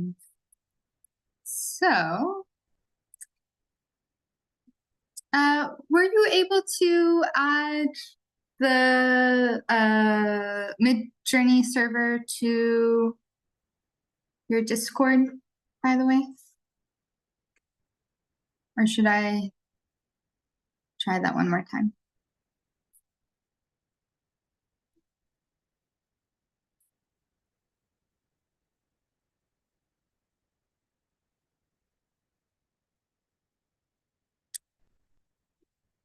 Just let me know if you still need me to show how to do that, and I will do it. Otherwise, let's get into our 3D AI generations. So the first one I wanted to look at is from Meshi. So Meshi generates a mesh, right? So I can do text to 3D, or image to 3D. I usually use this just for image to 3D because I like another 3D generator. There are several. So maybe I'll show you that. It's called Genie. It's from Luma. Luma is one of my favorite image capturing tools. It does NeRFs, photogrammetry, I think Gaussian splatting as well. So it's Android friendly. But I like it in how you can generate 3D objects. So let's create a 3D object. Like I was saying earlier, with these image capturing tools, their data is based on previous 3D scans that people did, and now they're generating AI generated objects that way. So we kind of want to think about that when we prompt, like how somebody would have scanned in a similar object and how they would have labeled it. But we can still do very creative things, but I'll show you some examples. Let's say, oh, interesting. I can click on these options as well. So obviously no one scanned in an alien, but they probably have models of aliens that they scanned in. So let's say, what would be interesting? I'm going to think about 3D worlds. So I'm going to put a horse. A rainbow horse. The horse. So I keep these prompts really simple because I think about how people labeled that data. So I would only use like max 4 words. Okay. Interesting. I was wondering if there would be they would try to make it a unicorn and it didn't. So there we go. Rainbow horse. It looks like there were probably a lot of what was that cartoon with the horses? Anyways, let's go with this one. So now, so it created it very fast, right? Because it's a mesh. So it's very easy. But I can create variations. Let's say I'm not happy with that just yet, but I like the direction it's going in.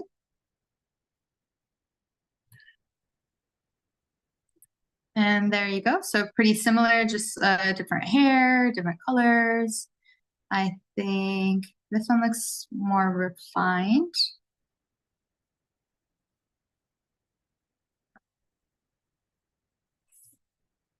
And there we go. So now we have this 3D model.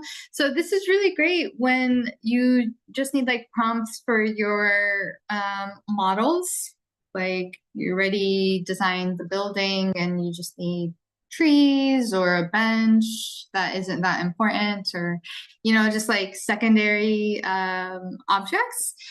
Or if you need a prototype to 3D print, it's really great for that. Like I've done this where, you know, I'll be just talking to the client and describing like what we could build, and I'll just generate it really quick, and I can create like a really quick prototype 3D printed, and now we can have it in our conversation. And it's like, it feels very impressive to have that so quickly, and it's like a nice competitive edge when you can do that. So if I really like this, I could make this high resolution, and it would make it more defined, high resolution, a much better than this. This is just like kind of a starting point. But if I make it higher resolution, it does take about maybe half an hour. It takes a while, depending on how fast your computer is. And then I can download it in all sorts of files. So object, STL, GLTF can be really good, especially if you took another step further. You could animate these things. Like you could create a skeleton that moves it across the scene or something. Like if you want the horse to walk across the scene in Blender or something, you could do that. But yeah, it just like creates like a really nice model to work with. So let's say I'm gonna download it and take it into Blender.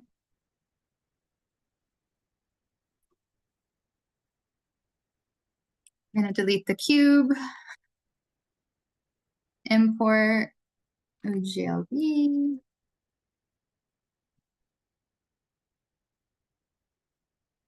The rainbow horse. And there we go. We have our rainbow horse.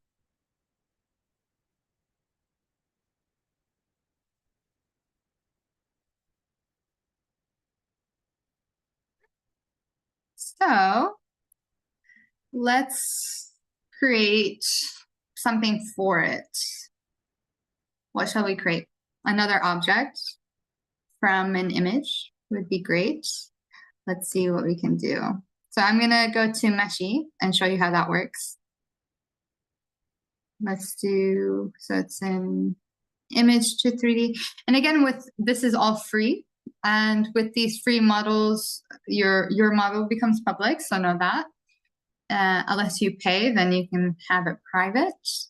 But that also means you can use other people's models with their, consent, right? And you can use it for other things, like you could 3D print anything here. But let's do image to 3D. You can see some of my other examples here. I was prototyping some binoculars, a chair. Yeah, so let's click on a chair. So I can show you, it was from this image that I generated with Midjourney. And then I was able to create this 3D object from the image. You always want to think of your images as data as well, right? We showed the hex codes yesterday. That is all information. So the more hex code, the more data, the better. So if it's a photo and it's just one angle and something is kind of missing from the view, you won't get that information in your 3D model. But this one was not too bad. All 4 legs were showing, so we can see it there. So it's not too bad. So it's a great starting point. I could take this into Blender. This is what I do. So I design or generate something with AI as an image. So like in the Midjourney, something that I like, and I'm like, okay, I want to build this. Then I take it into a 3D generator. So from image to 3D. And I generate that, and it doesn't have to be perfect for me. It's more that I can now take that model into Blender, and it gave me all of the perfect proportions, the scale, the sizing that I need. And now I build the model manually within that frame. And it's just like a really great reference point. It's all there ready for me, and I just start to fill in and build it. But now I have like a really great template essentially to build around or build with. sometimes they're good enough and I don't have to do that. Like I've generated things and just like I said, 3D print immediately. It just depends. So let's see. We can build something else. So I need something though. What should I could use Midjourney to design something for the rainbow horse. What does a rainbow horse want or need? A barn, barn, barn, um, barn, white background. Usually I would go a little bit more complex. Let's actually take this into ChatGPT. We'll use our Midjourney prompt generator. I'll tell it that. And now I created a nice little prompt for me. Editorial image of a barn, white background, rustic, minimalistic, wide angle shot, soft lining. Yeah, sounds great. So now I'm going to paste it here. I'm going to look at my filters and take off the weirdness. Maybe just a little weird. I don't want it to be super stylized. Yeah. And yeah, I think that's good. So click enter. And it is generating.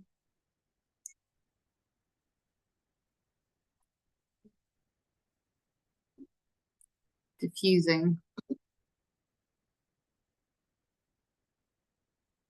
I guess I didn't specify inside, outside. I should have said, you know, showing the whole thing. Let's say, let's go back to this. No. 3D model of a barn. Simple, not stylized. Well, when you say not, it kind of doesn't, AI doesn't understand not unless there's a negative prompt window when you generate. It might then make it not simple. So of a barn. Simple, white background, full shot of barn. Yeah, I wrote barn again, so I can edit. Barn. Okay. Done. Let's grab that. Put it here.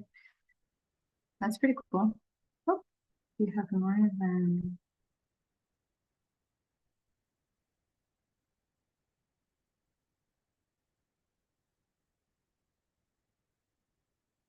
Oh, I was. Yeah. Okay. I've generated a lot.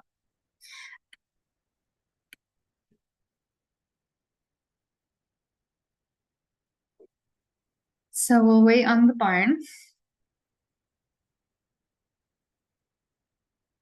Yeah,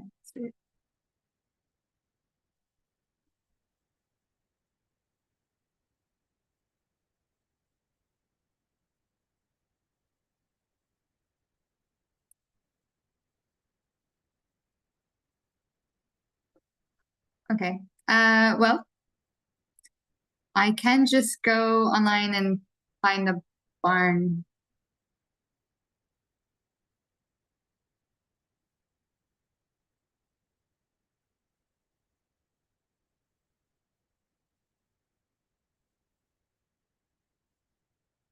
I would generate my own, but for the sake of time, and I just want to show you how this works. I'm going to go to Meshy.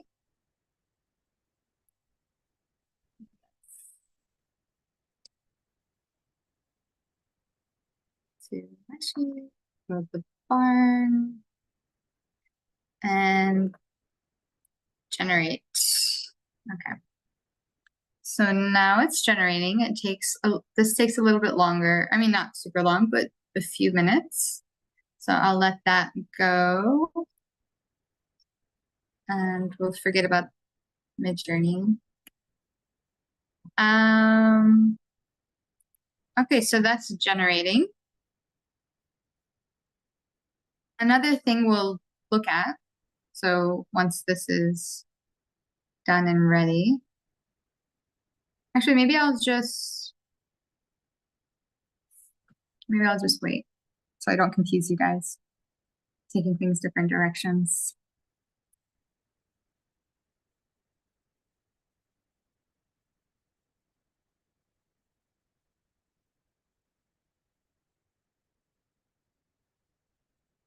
I'll show you some of the other examples generated this bot. It turned out pretty cool.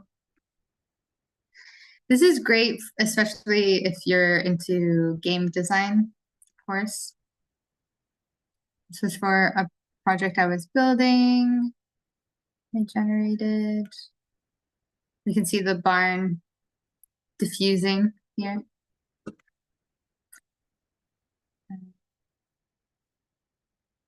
It's almost there.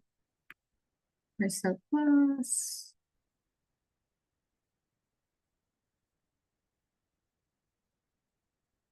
Which browser I'm using? I'm using ARC, ARC. It's pretty nice. It uses AI as well. You can use different open source AI programs in it, which is really nice. Here we go. The barn looks great. So imagine it only showed us these two sides, right, in the image. So I got that really good, but here, not perfect. But I can take it into Blender and edit the mesh. I'm gonna download. I'm gonna do GLB. So that's downloading. Blender. So now I'm going to give it its barn. Oh, I'm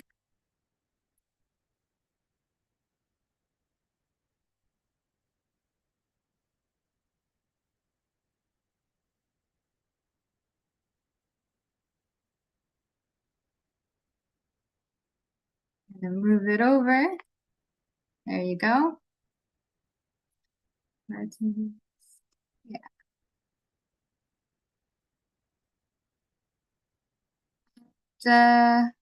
Now I can, edit this. So if I go into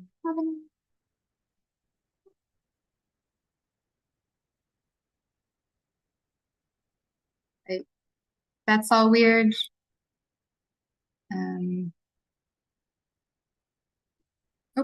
Oh shoot, I clicked the wrong.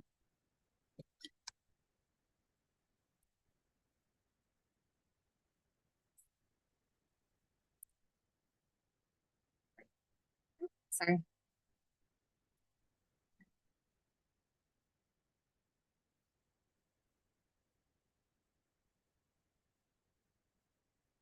Anyways, I know I'm clicking the wrong.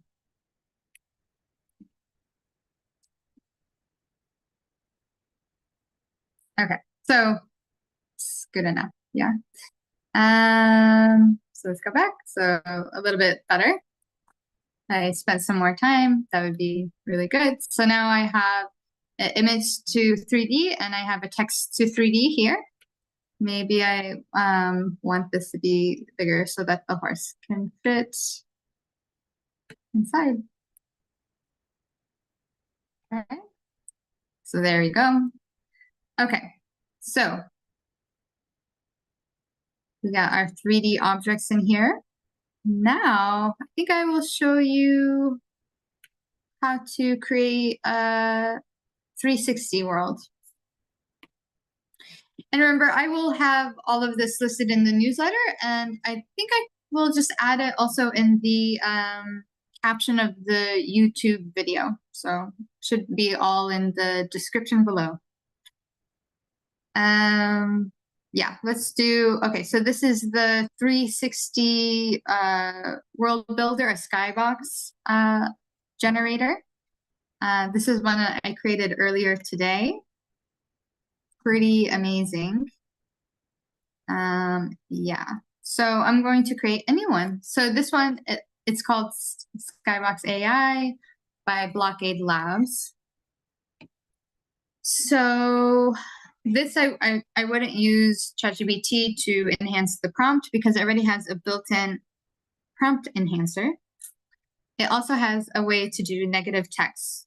Like I was saying earlier, you can't really say no something. It doesn't really compute because it's still like I showed you those like neurons and the synapses.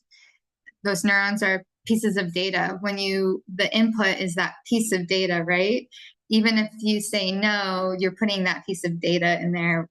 So it's like, it's as if you're saying you want the thing you're saying no to. Some AIs are very intelligent and can process no, but a lot of times it's a lot more effective if they have like a negative prompt window that works.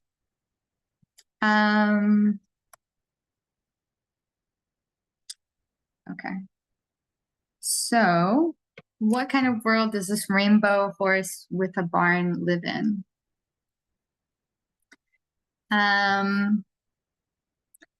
Well, first off, we can explore different fine-tuned styles. And just to say, if you are someone that uses Stable Fusion, here you could use Control Net to do something similar. Just make sure that it's tiled when you do it so that everything matches up correctly. So let's see. So these are different like worlds that you could generate something similar to. Let's think. We could do something very realistic or something more fantasy. We can create just like cloud skyboxes or actual environments. It's great, or you can create interiors. It's great to have, like, imagine for architecture, you probably use skyboxes already for lighting and things like that. Or what you see beyond, like if you're inside, if you're using it for interiors, you can see out the window, you know, a specific setting. So here, you could do the same and it would be custom. So I'm gonna go with this beautiful place. And I'm going to write my own prompt.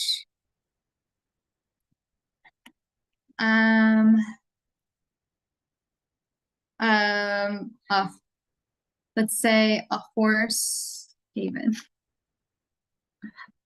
Whatever that means. Horse haven.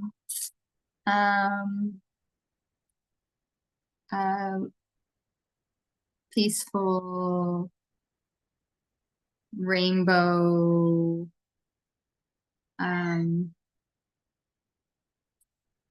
yard. Magical. I put enhanced prompts, so that's going to help me out. What it's not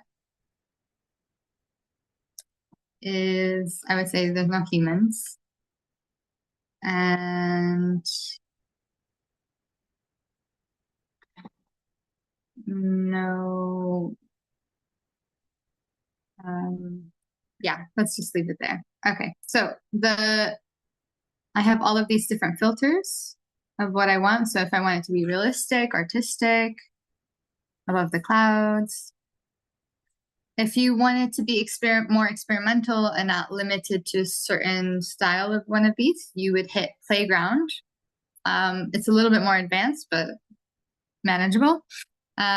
Where, yeah, you would really want to think about your prompt and be more specific, but with here, I'm already using this filter, so I feel kind of okay being vague. Yeah, so, okay. Generate. So it's generating. It takes about a minute max. Yeah, 30 seconds maybe.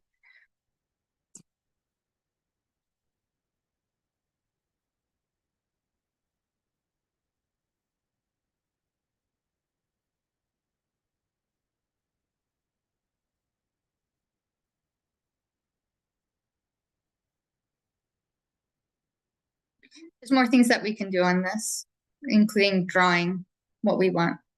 I just wanted to show you the basics first. Okay, very nice. Wow.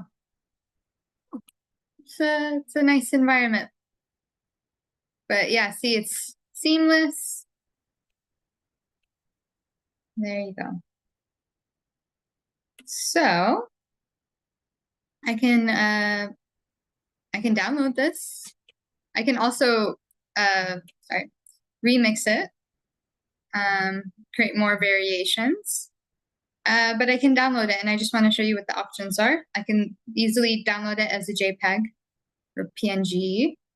I can get a depth map. So you could get much more advanced, bring it into your 3D software, and start to be able to move in and out of this space so you don't have to stay at that one point for it to look realistic. Very cool. And you can create an HDRI, which is, you may have already used this in your 3D software for creating lighting. So if you want a specific kind of lighting, you could just use this to generate that lighting that you bring into your 3D software. Because I can do all sorts of stuff. I could do like a cyberpunk city with neons and get that lighting and then use it for my model and have that lighting reflected on my objects. It's very cool. But I'm going to keep it simple and do JPEG. There you go, JPEG. And I'm going to go into Blender and give this guy an environment. Shade edit. So I go to shade editor down here, and I have the nodes. And then I want to add a texture. It's going to be an image texture. Add it here. Or maybe I already have it. Oh, because I guess it's saved it to my program. Okay. So maybe I don't need some, but yeah. Oh no, this is, yeah, okay. So then I can just go in here and upload my file. Okay, now I actually, sorry, that threw me off. There we go. Okay, we're back. I'm gonna, oh, I see what happened. Okay. This is the barn. That's why. I'm going to add what I just downloaded. There it is. Yeah. Tranquil. Okay. And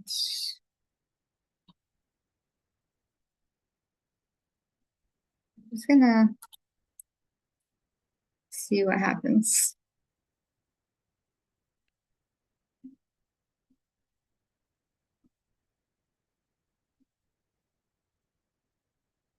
Oops.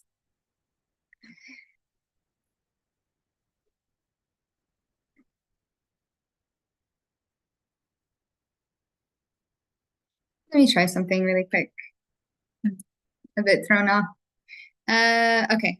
So shade editor,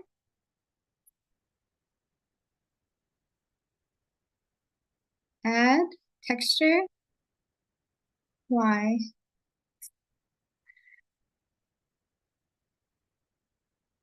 Oh, I know why. Oh my gosh. What I'm silly.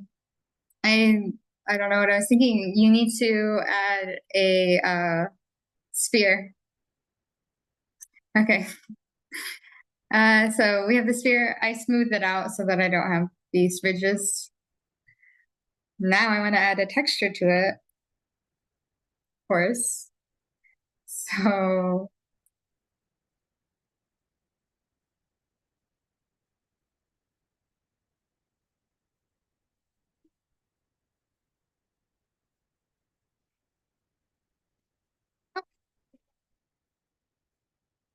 I got a little confused.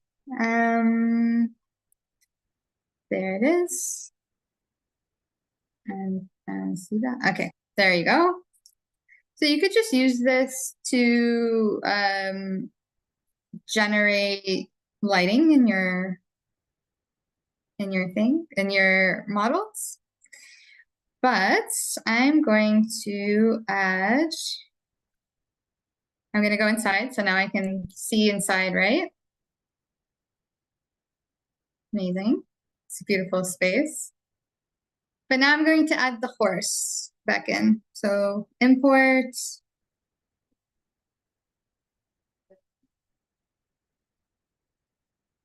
rainbow horse. Move this. Yeah,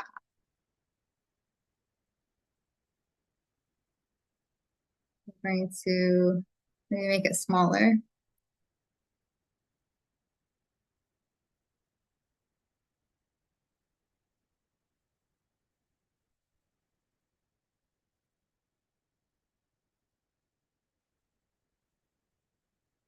Let me see the other horse for reference. Okay.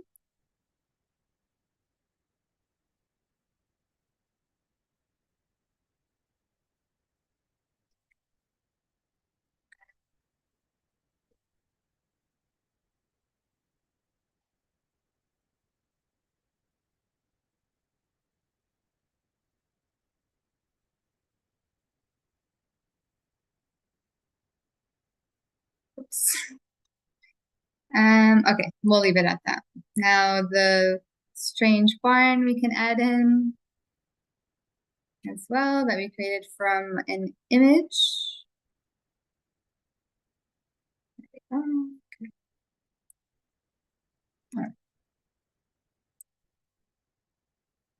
of course, put it in the center, which is where we were standing. Okay, let's scale it. So here, if you want to see what it looks like inside, very strange.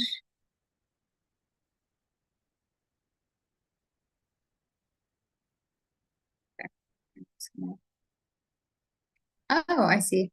That's why. Okay, I'm just gonna turn off the sphere for a second. Let's see. So we're gonna make it.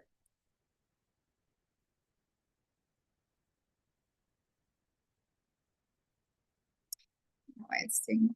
Okay, that's fine.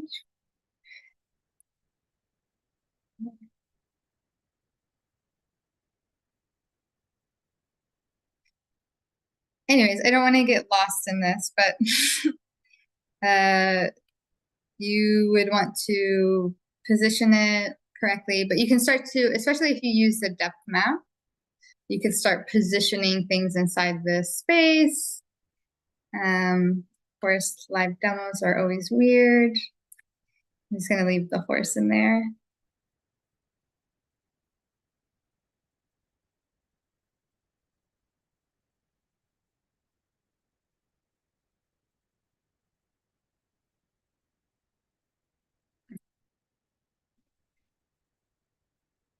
Again, this was the low res course, so it gets better than that.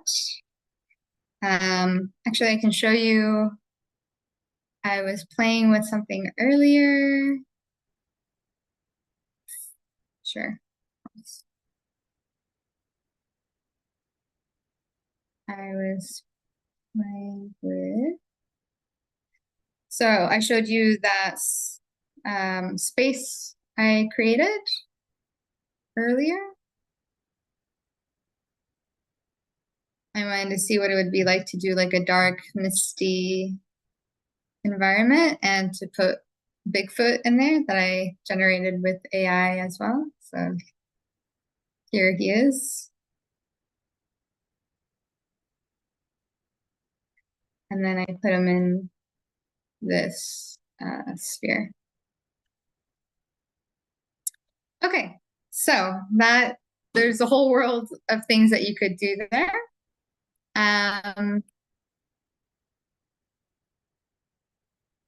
Can I make a world image into 3D mesh with AI? To a 3D mesh. I think so. I think I know what you mean. So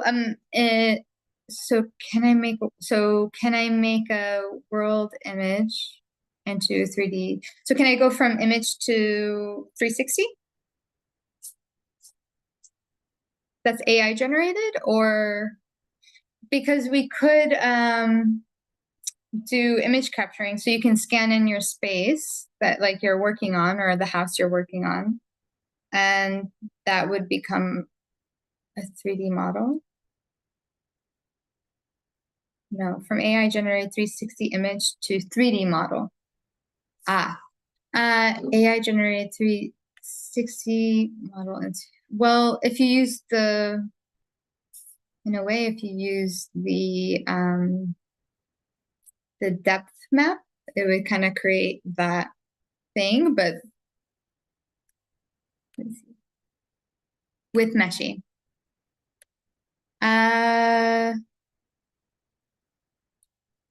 Interesting. So a 3D world. That's very interesting. Let's try it. Cool. I'm gonna close this. So we downloaded that world. Let's download the depth map. And let's go into Meshy. And let's try this one first. Barn world. Here. Generates. And let's try depths. I mean, I don't think that's gonna work, but I'm just curious. Because I have the free version, I can't do two at the same time, so we'll wait.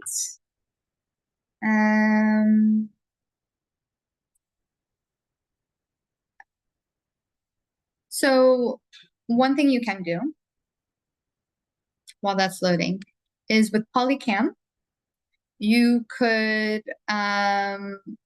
scan in your space, of course, and then view it as a 3D model in a bunch of different ways, right? So this isn't my professional profile, but I do have some examples of scanned in spaces that we can look at. Okay, so this is an apartment. Right, so I scanned it through I think this was a LiDAR scan, just like kind of quickly, and created a 3D model out of it, right? Which I can then generate into a blueprint. I can measure. I can remesh it because this is an old version. I did this probably like 2 years ago, so I can update it with the newer models. I can rescale. I can download in a bunch of different ways. As you can see. And or with the Pro version, you can scan and it turns it into a really nice 3D model that also creates the furniture and everything. But okay, so my point was you could do a video or take photos of something or a space and then generate a 3D model that way. So this is one that I was playing with. This is from a video. It's actually Sora's OpenAI, so OpenAI's video generator. One image or one video that they gave as an example.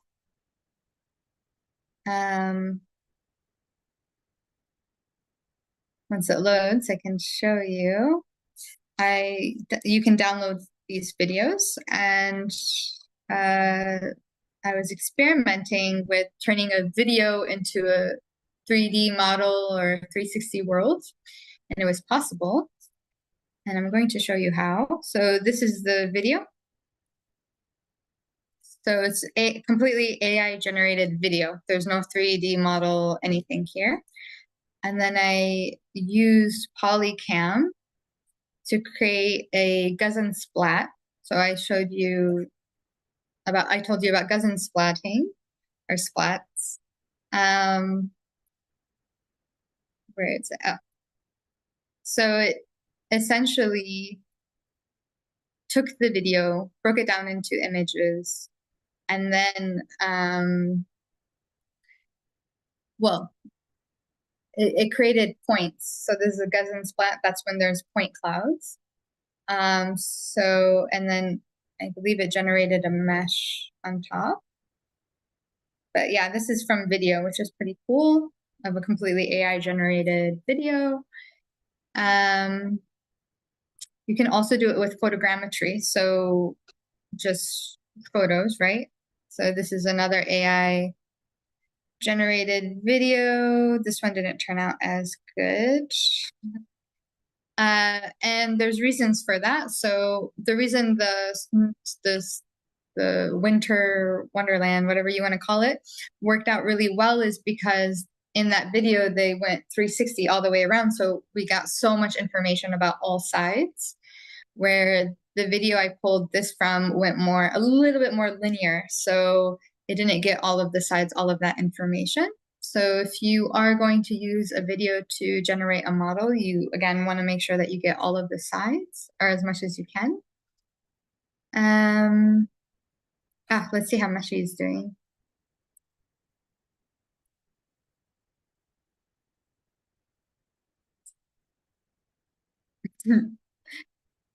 No, Meshi is not doing well. Yeah, too bad. That was a really great idea. Let's see, even more unlikely would be the depth map, but let's try it.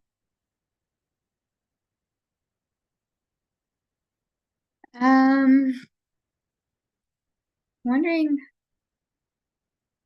if we could do it with Polycam. So how you would do this, you go into Polycam. This is the web browser, but like I said, it's a mobile app first, especially if you have an iPhone. So create a capture, and then I can create a 3D model. The Gaussian splat is the one that I did the winter wonderland with.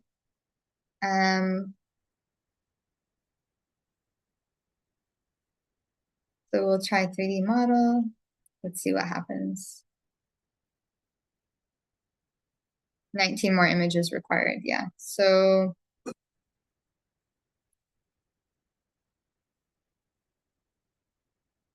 what if I keep uploading the same photo? Let's see what happens.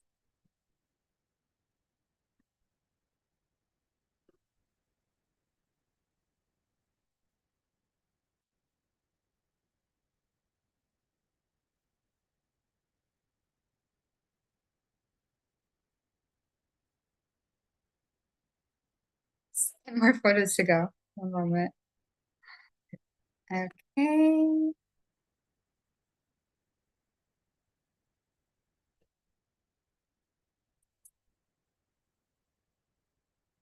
But this does take a while to load. These do, like, it says 20 minutes. But I can definitely show you guys tomorrow what I get. I feel like this could work because it is a 360, so it's like all the sides.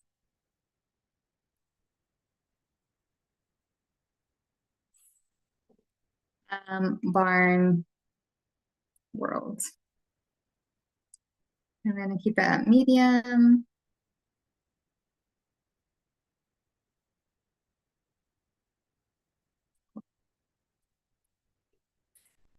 Okay, I think that will take a while.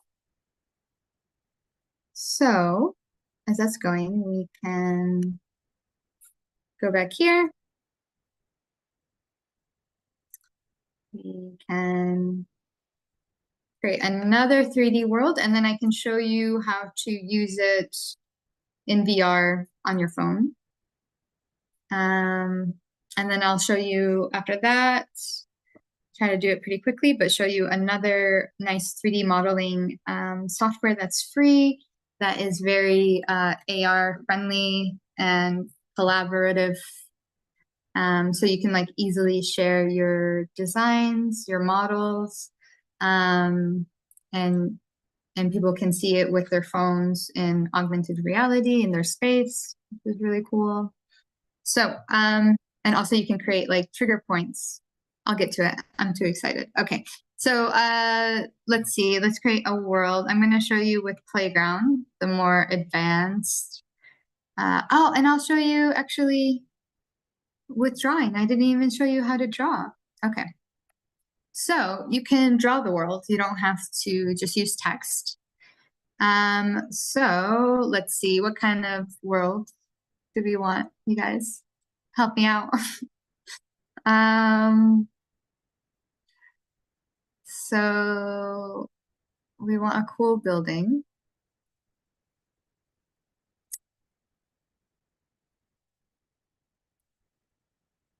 High rises. Cool. So high rises. Oh, yeah. Okay. Weird one there. And I can go all the way around 360. I'm gonna do high rises. We'll continue. Maybe I create like the Dubai.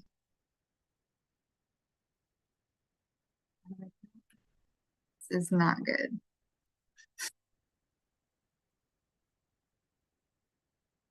Sure. Okay, and we have the sun over here. It's weird.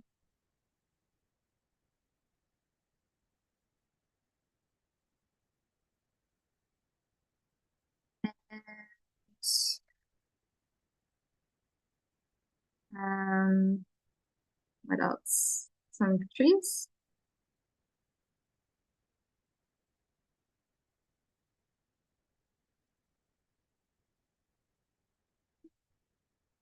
I'm more talented than this, I promise. Okay, it's fine. Okay, so high rises, sun, trees, um, innovative city, enhance the prompt.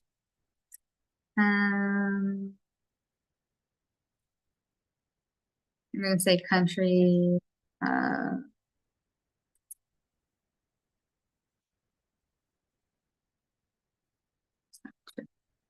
and then I'm going to do experimental.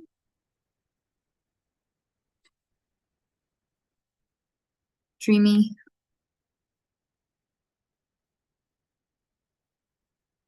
Um,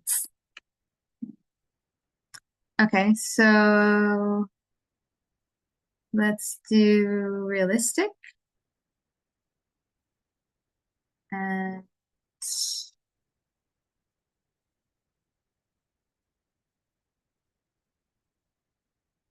realism.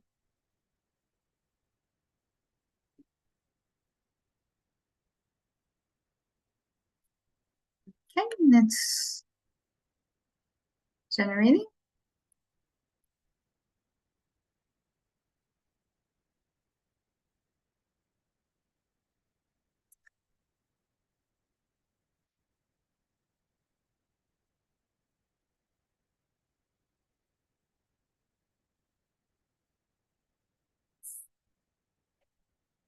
Okay, there's that weird shape I did. Let's see, did the sun get right there? Yeah. Mhm. Close. And trees. All right. So it looks at least at the composition I have, see, you can see it. See those lines? And it just kind of finished off the rest of the drawing in that style. But it did the composition of like we're surrounded 360 in sky rises, right? Instead of there just being one sky rise there and like something else here. I'm surrounded because I created that line that kind of implied that I'm surrounded. Okay, I could continue to draw and change this. You can see I had the enhanced prompt on. You can see how much better it is. Sun-drenched high rise, shimmering glass. Yeah. Cityscape. Sleek, innovative city displayed in neo-futuristic art style. So pretty cool. If I wanted to be very specific, I would not probably enhance my prompt because it can take it a little bit of a different or a direction that maybe I wasn't really going for, or it could take it in a more towards what I was going for and I wasn't able to describe. So keep that in mind. But it's interesting. You can add different guides.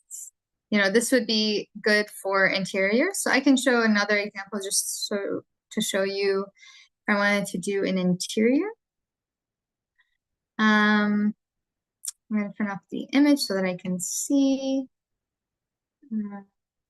Let's start over. Let's do interiors and let's see. So I want, let's do that. I can see better. Yeah. So I know I have this corner.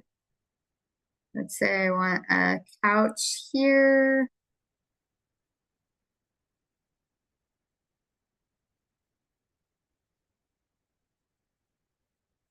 It's my couch.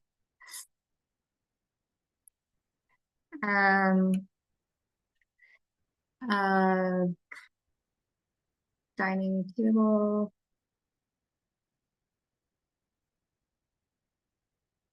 Not great.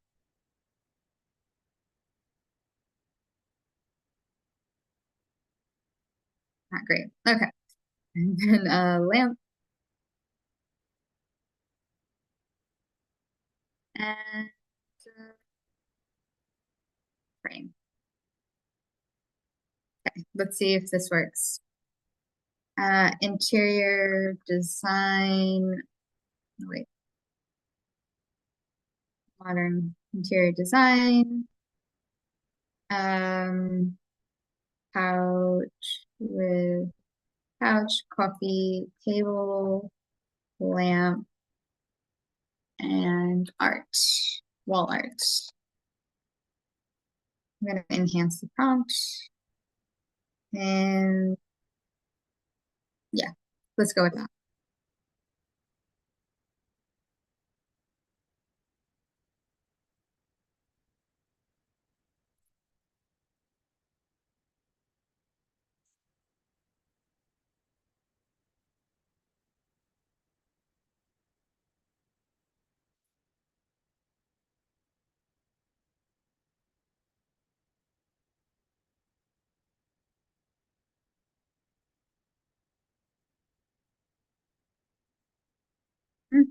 Mm-hmm. Okay. Interesting. Oh, wow. Okay. I think we can do better.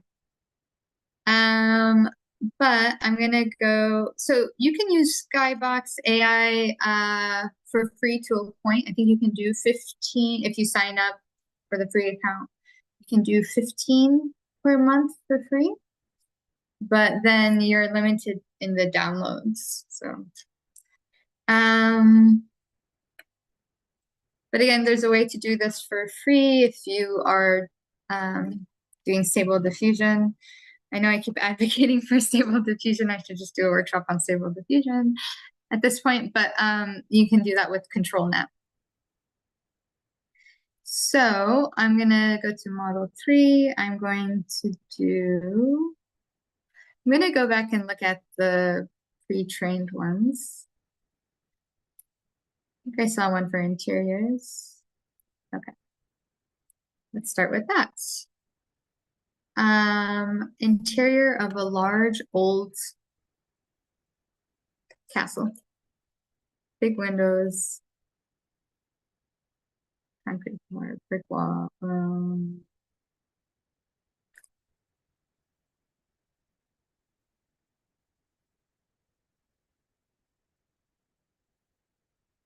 Stone.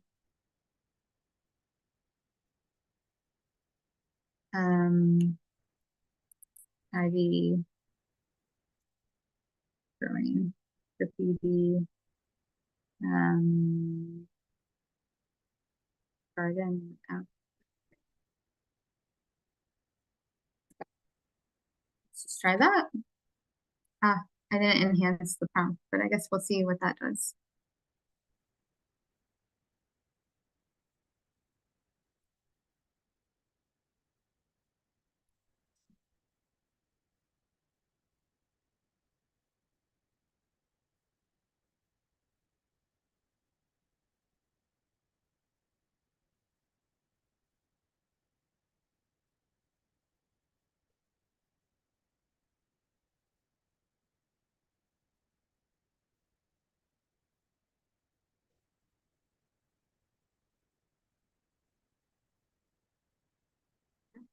Okay. Here we have the castle, the ivy, and the garden, I guess. Very cool. Okay, so let's say I want to see this in VR. So I can just download it. I can just download it as a JPEG.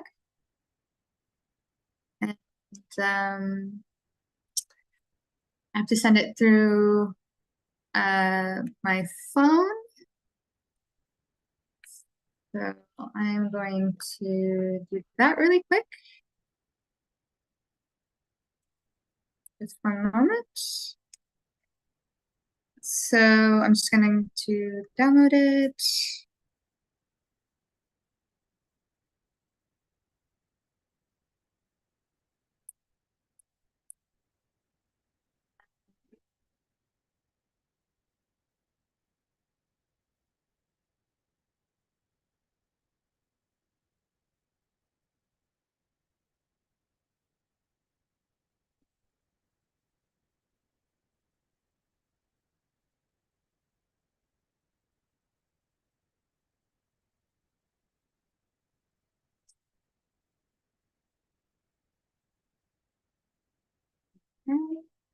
So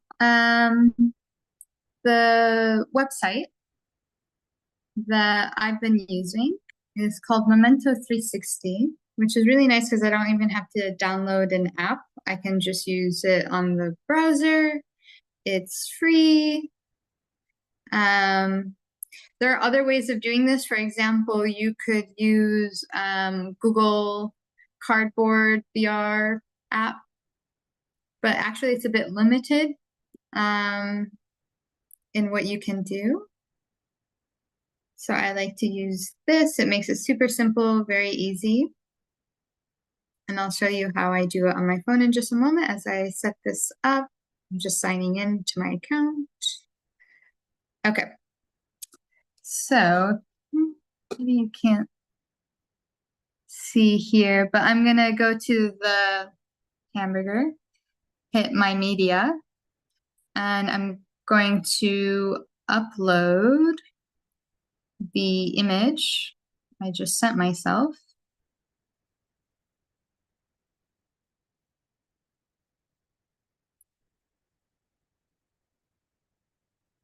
Okay. So it's processing. Now I have it. I'm going to click on it. Now on my phone, I can, look at it like this, of course, but I'm interested in seeing it in VR. And so now I can use it in a VR headset. So this is the cardboard one that you could build one at home. I'm going to open it really quick to show you. So it opens up like that. 1 minute. Like this. And I'm going to put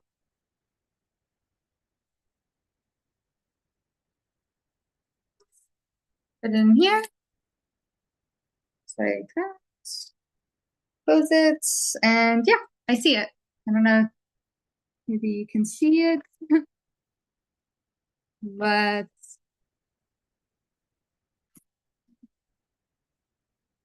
I think you can see a little bit, at least. But yeah, so now I can experience it very, very immersively. It surprisingly works really well. And it can get a lot more advanced. You can have triggers, like I was saying,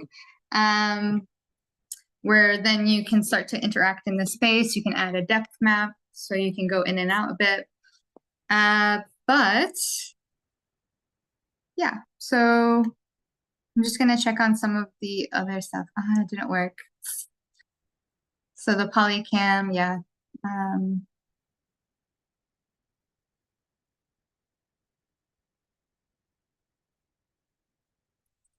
Uh, so what tool would you use to turn a photograph of a physical model of a building into a physical rendering? So is this like a scaled model for a project? And yeah, okay. I would, and you want to turn it into a 3D model that you do what with? Just to do renderings, just to present the aesthetic or what it would look like, I'm assuming.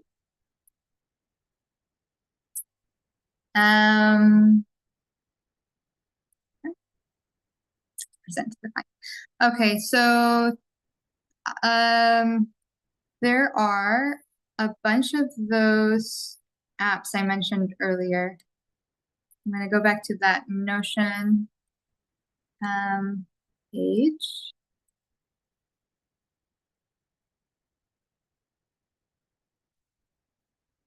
And I'm going to hit architecture.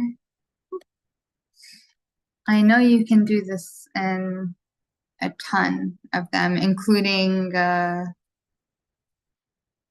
if it's a client, if there's money involved, I would do D5.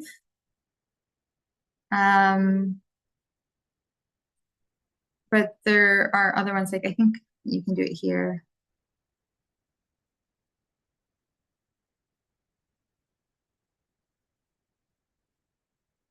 So you generate off of a base image, but that's to create another rendering. You want a 3D model you can move around, I'm assuming.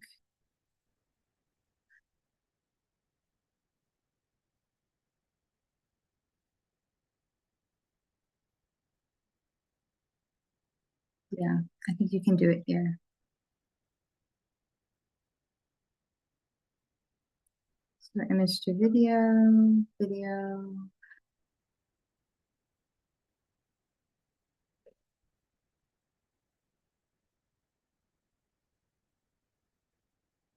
Put this there. Okay.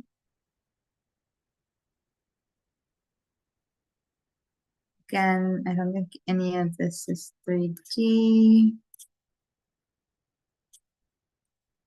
Yeah, but I think you can absolutely do it in D5.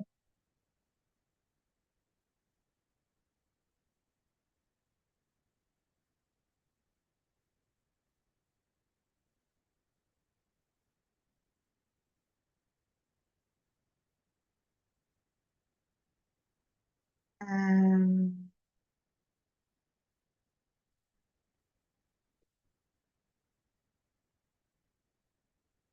for the output to be 3D is a bit advanced, right? I mean, you could, of course, do it in something like Meshy. So instead of seeing architecture, but you would still need to edit it.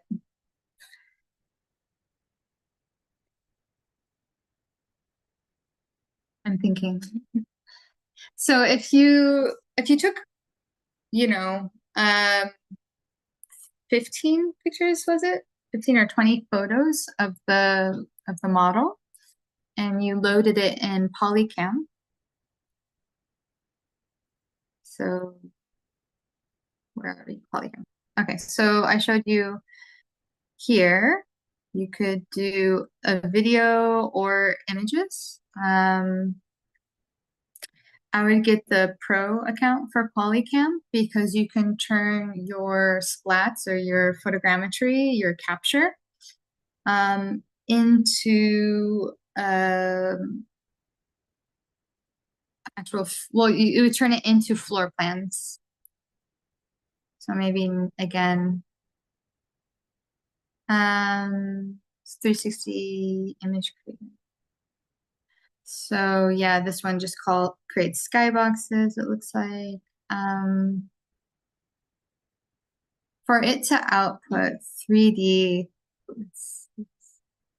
I mean, we're like right on the edge of that technology, but I don't think anything that I would feel very confident to show a client as is. Like I was saying, you could upload images or a video of it into these. You know,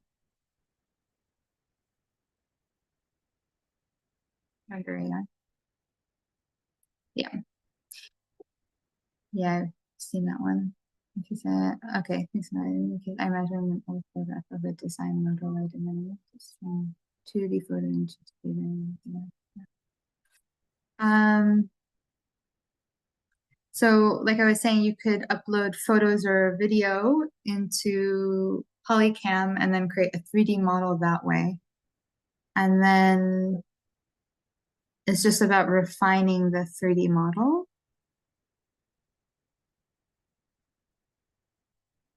I would recommend the splat, the Gaussian splat over the photogrammetry for that because it's going to have a lot more information. And then, yeah, I think you can do some searching. There's a bunch of different AI tools like someone mentioned, but I don't know how well they work and accurate they are for turning into 3D models. Because I'm assuming you also want like an interior, or is it just exterior? I'm not sure. But you could do something a little bit more like loose and abstract like this. Or putting it in meshy and you get something that kind of gooey kind of results. But yeah. As far as there's one more tool I was going to show you. Actually, it's a 3D rendering software that is AR and VR friendly and very intuitive and easy to use compared to Blender and free. Called Bezier that I've been using more and more. I was playing around with it and put the little snow town that was AI generated here, and started playing and putting like little objects and stuff to see it. So I have my little world that I just input here. And there's a bunch of different things that I could do, right? I could add things, take things away, try to refine the mesh. That's something you can do. Like, if I don't know if you what software you use, but for example, in Blender, you can start to compute and like refine the mesh so that it's more presentable. But for now, you get this kind of you know what you could do?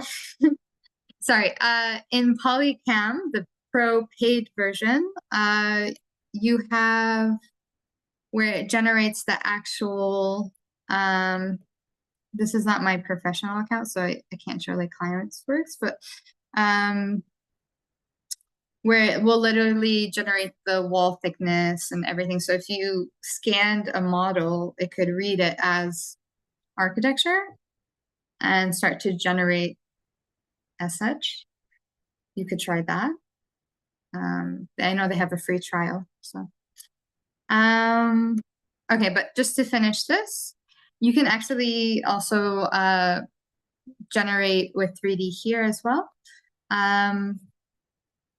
But what I really want to show that's special is you can send this to someone like a client very easily, and they can use it on their headset, like even like the Oculus Quest, they can view it. Or they can see it on their desktop. So this is what it would look like on the desktop.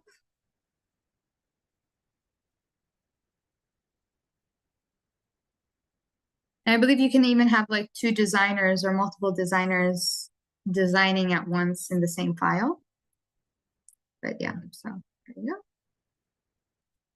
So this is what they could see. So they don't have any of the tools to work on it, of course, but they can see the model super quick, super easy. Or, oh, no, it's not what I meant to put.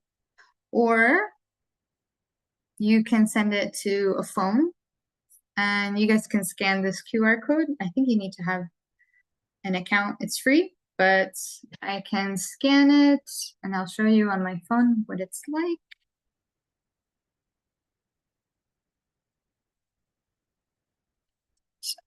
It puts it in augmented reality. So it just needs a moment because it's gonna scan my area and see where it can place the object.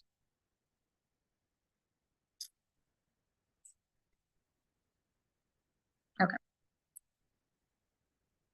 Oh, I don't know.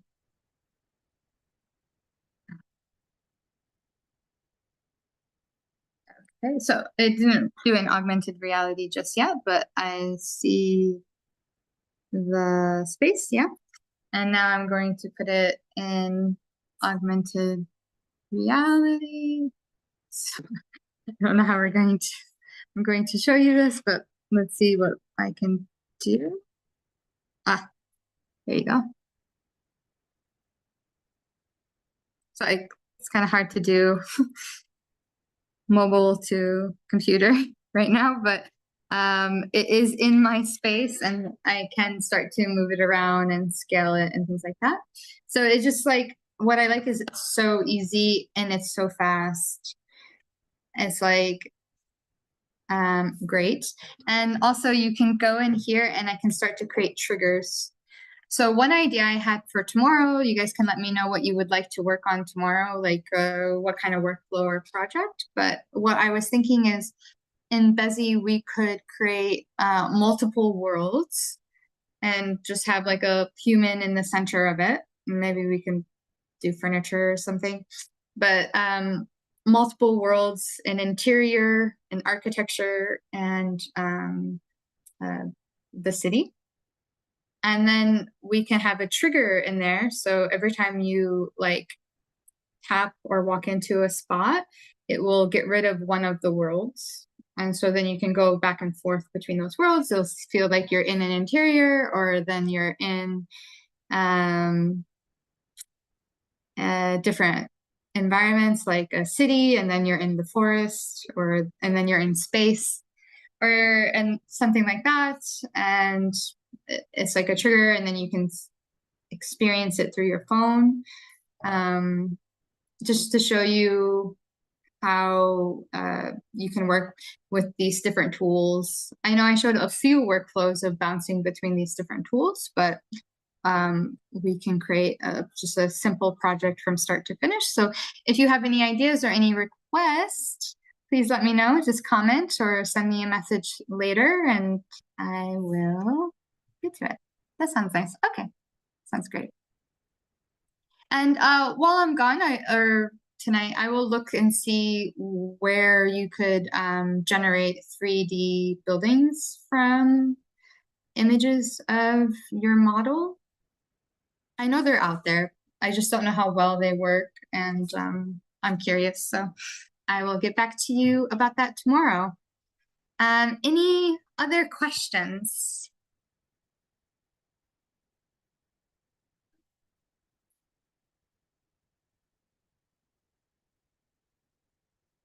Thank you. Okay. Thank you so much.